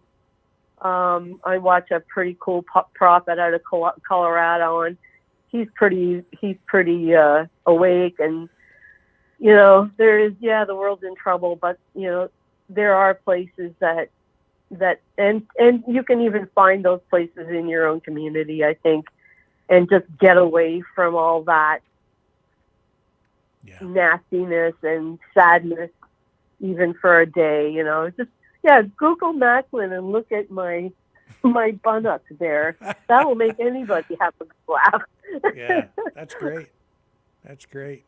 Yeah. What do they call that thing? Is it like it's not a statue? What is it? It's I don't think anybody calls it anything but the giant bunnock. Yeah, exactly. It's a landmark. Exactly. Okay. It's just a landmark. Yeah. You all should come out next August. Check it out. Okay.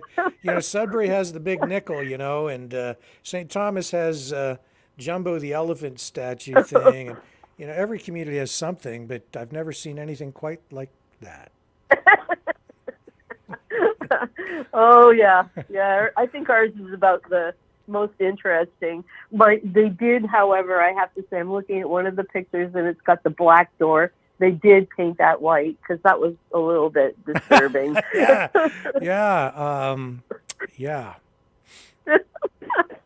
Well, so you have to attach some crazy story to it so that you get all the people who are missing the Georgia Guidestones now that they've been blown up. You can bleed off their tourist traffic, right? Come to Macklin and see the mystical bunnock, which is like actually a guide for for a landing strip for UFOs or something, Well, interestingly enough, the airport, the landing strip is kind of right behind there. Well, so there you go. See? It's Yeah. like Only for crop clairvoyance. dusters, I just only for knew crop- instinctively that that's what it That's was. right. It's like the pyramid, That's right. telling the aliens, come here. Anyway, so thanks for hearing me, and I this hope was great. everybody had a laugh. All right, thank you. Yeah, great call. You're welcome. Okay, Yeah, talk to you later. Call back anytime. It was a real pleasure. Okay. All right. And because that was a very Canadian kind of a call, you know what we're going to do? We're going to close things off tonight with something very Canadian. We have to, right? Yeah, last night we were doing the whole hockey organ player thingy, which was fun. And so I think tonight what we'll do is we'll go to our friend Kevin Westfall, the Canuck, because he's got to be my favorite Canadian musician, maybe my favorite musician of all time. I love Kevin. And yeah, we're going to close off tonight with Kevin Westfall and his band playing the Beer Store song, because very Canadian. We're talking about Macklin, Saskatchewan, small town, small Canadian town. A place that makes me smile just thinking about that bunnock. Maybe Kevin will do a whole song about the Saskatchewan bunnock. Folks, we're going to let Kevin close things out here tonight. Thank you, everyone, for joining me here on the program, spending your time here. Again, a privilege. Thank you to you guys who donated tonight too. Really appreciate that. That will help pay a couple of bills here. So I really, really appreciate it. All right, here's Kevin and the Beer Store song, The Canuck.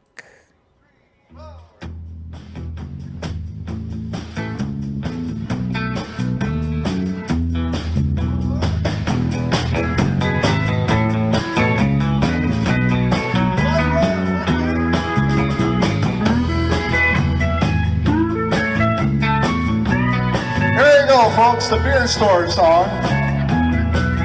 Oh, sitting around a table with my uncle and my cousin. Before we knew it, we went through a dozen. I opened up the fridge and there was nothing there to pour. We had to make a trip to the beer store. Well, there's people going in, people coming out, bringing empties back, taking full ones out. There's 6-packs, 12-packs, and 24. We had to make a trip to the beer store. Oh!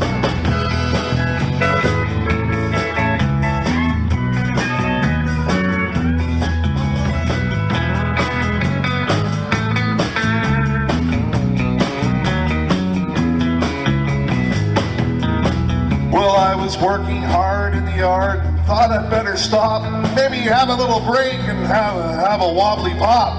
I opened up the fridge and there was nothing there to pour. I had to make a trip to the beer store. Well, there's people going in, people coming out, bringing empties back, yeah, taking full ones out. There's 6-packs, 12-packs, and 24s. We had to make a trip to the beer store. Blair.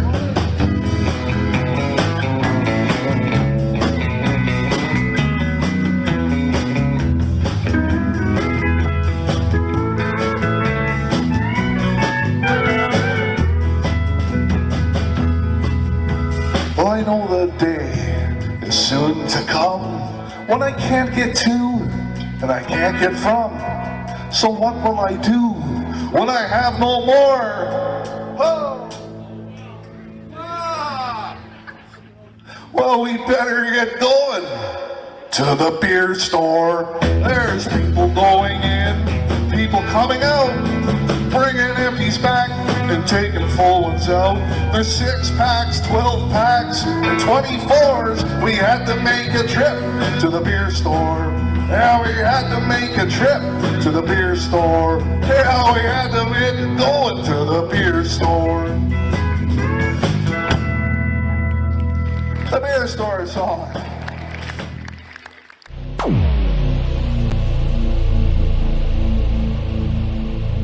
This has been a Maverick Multimedia production.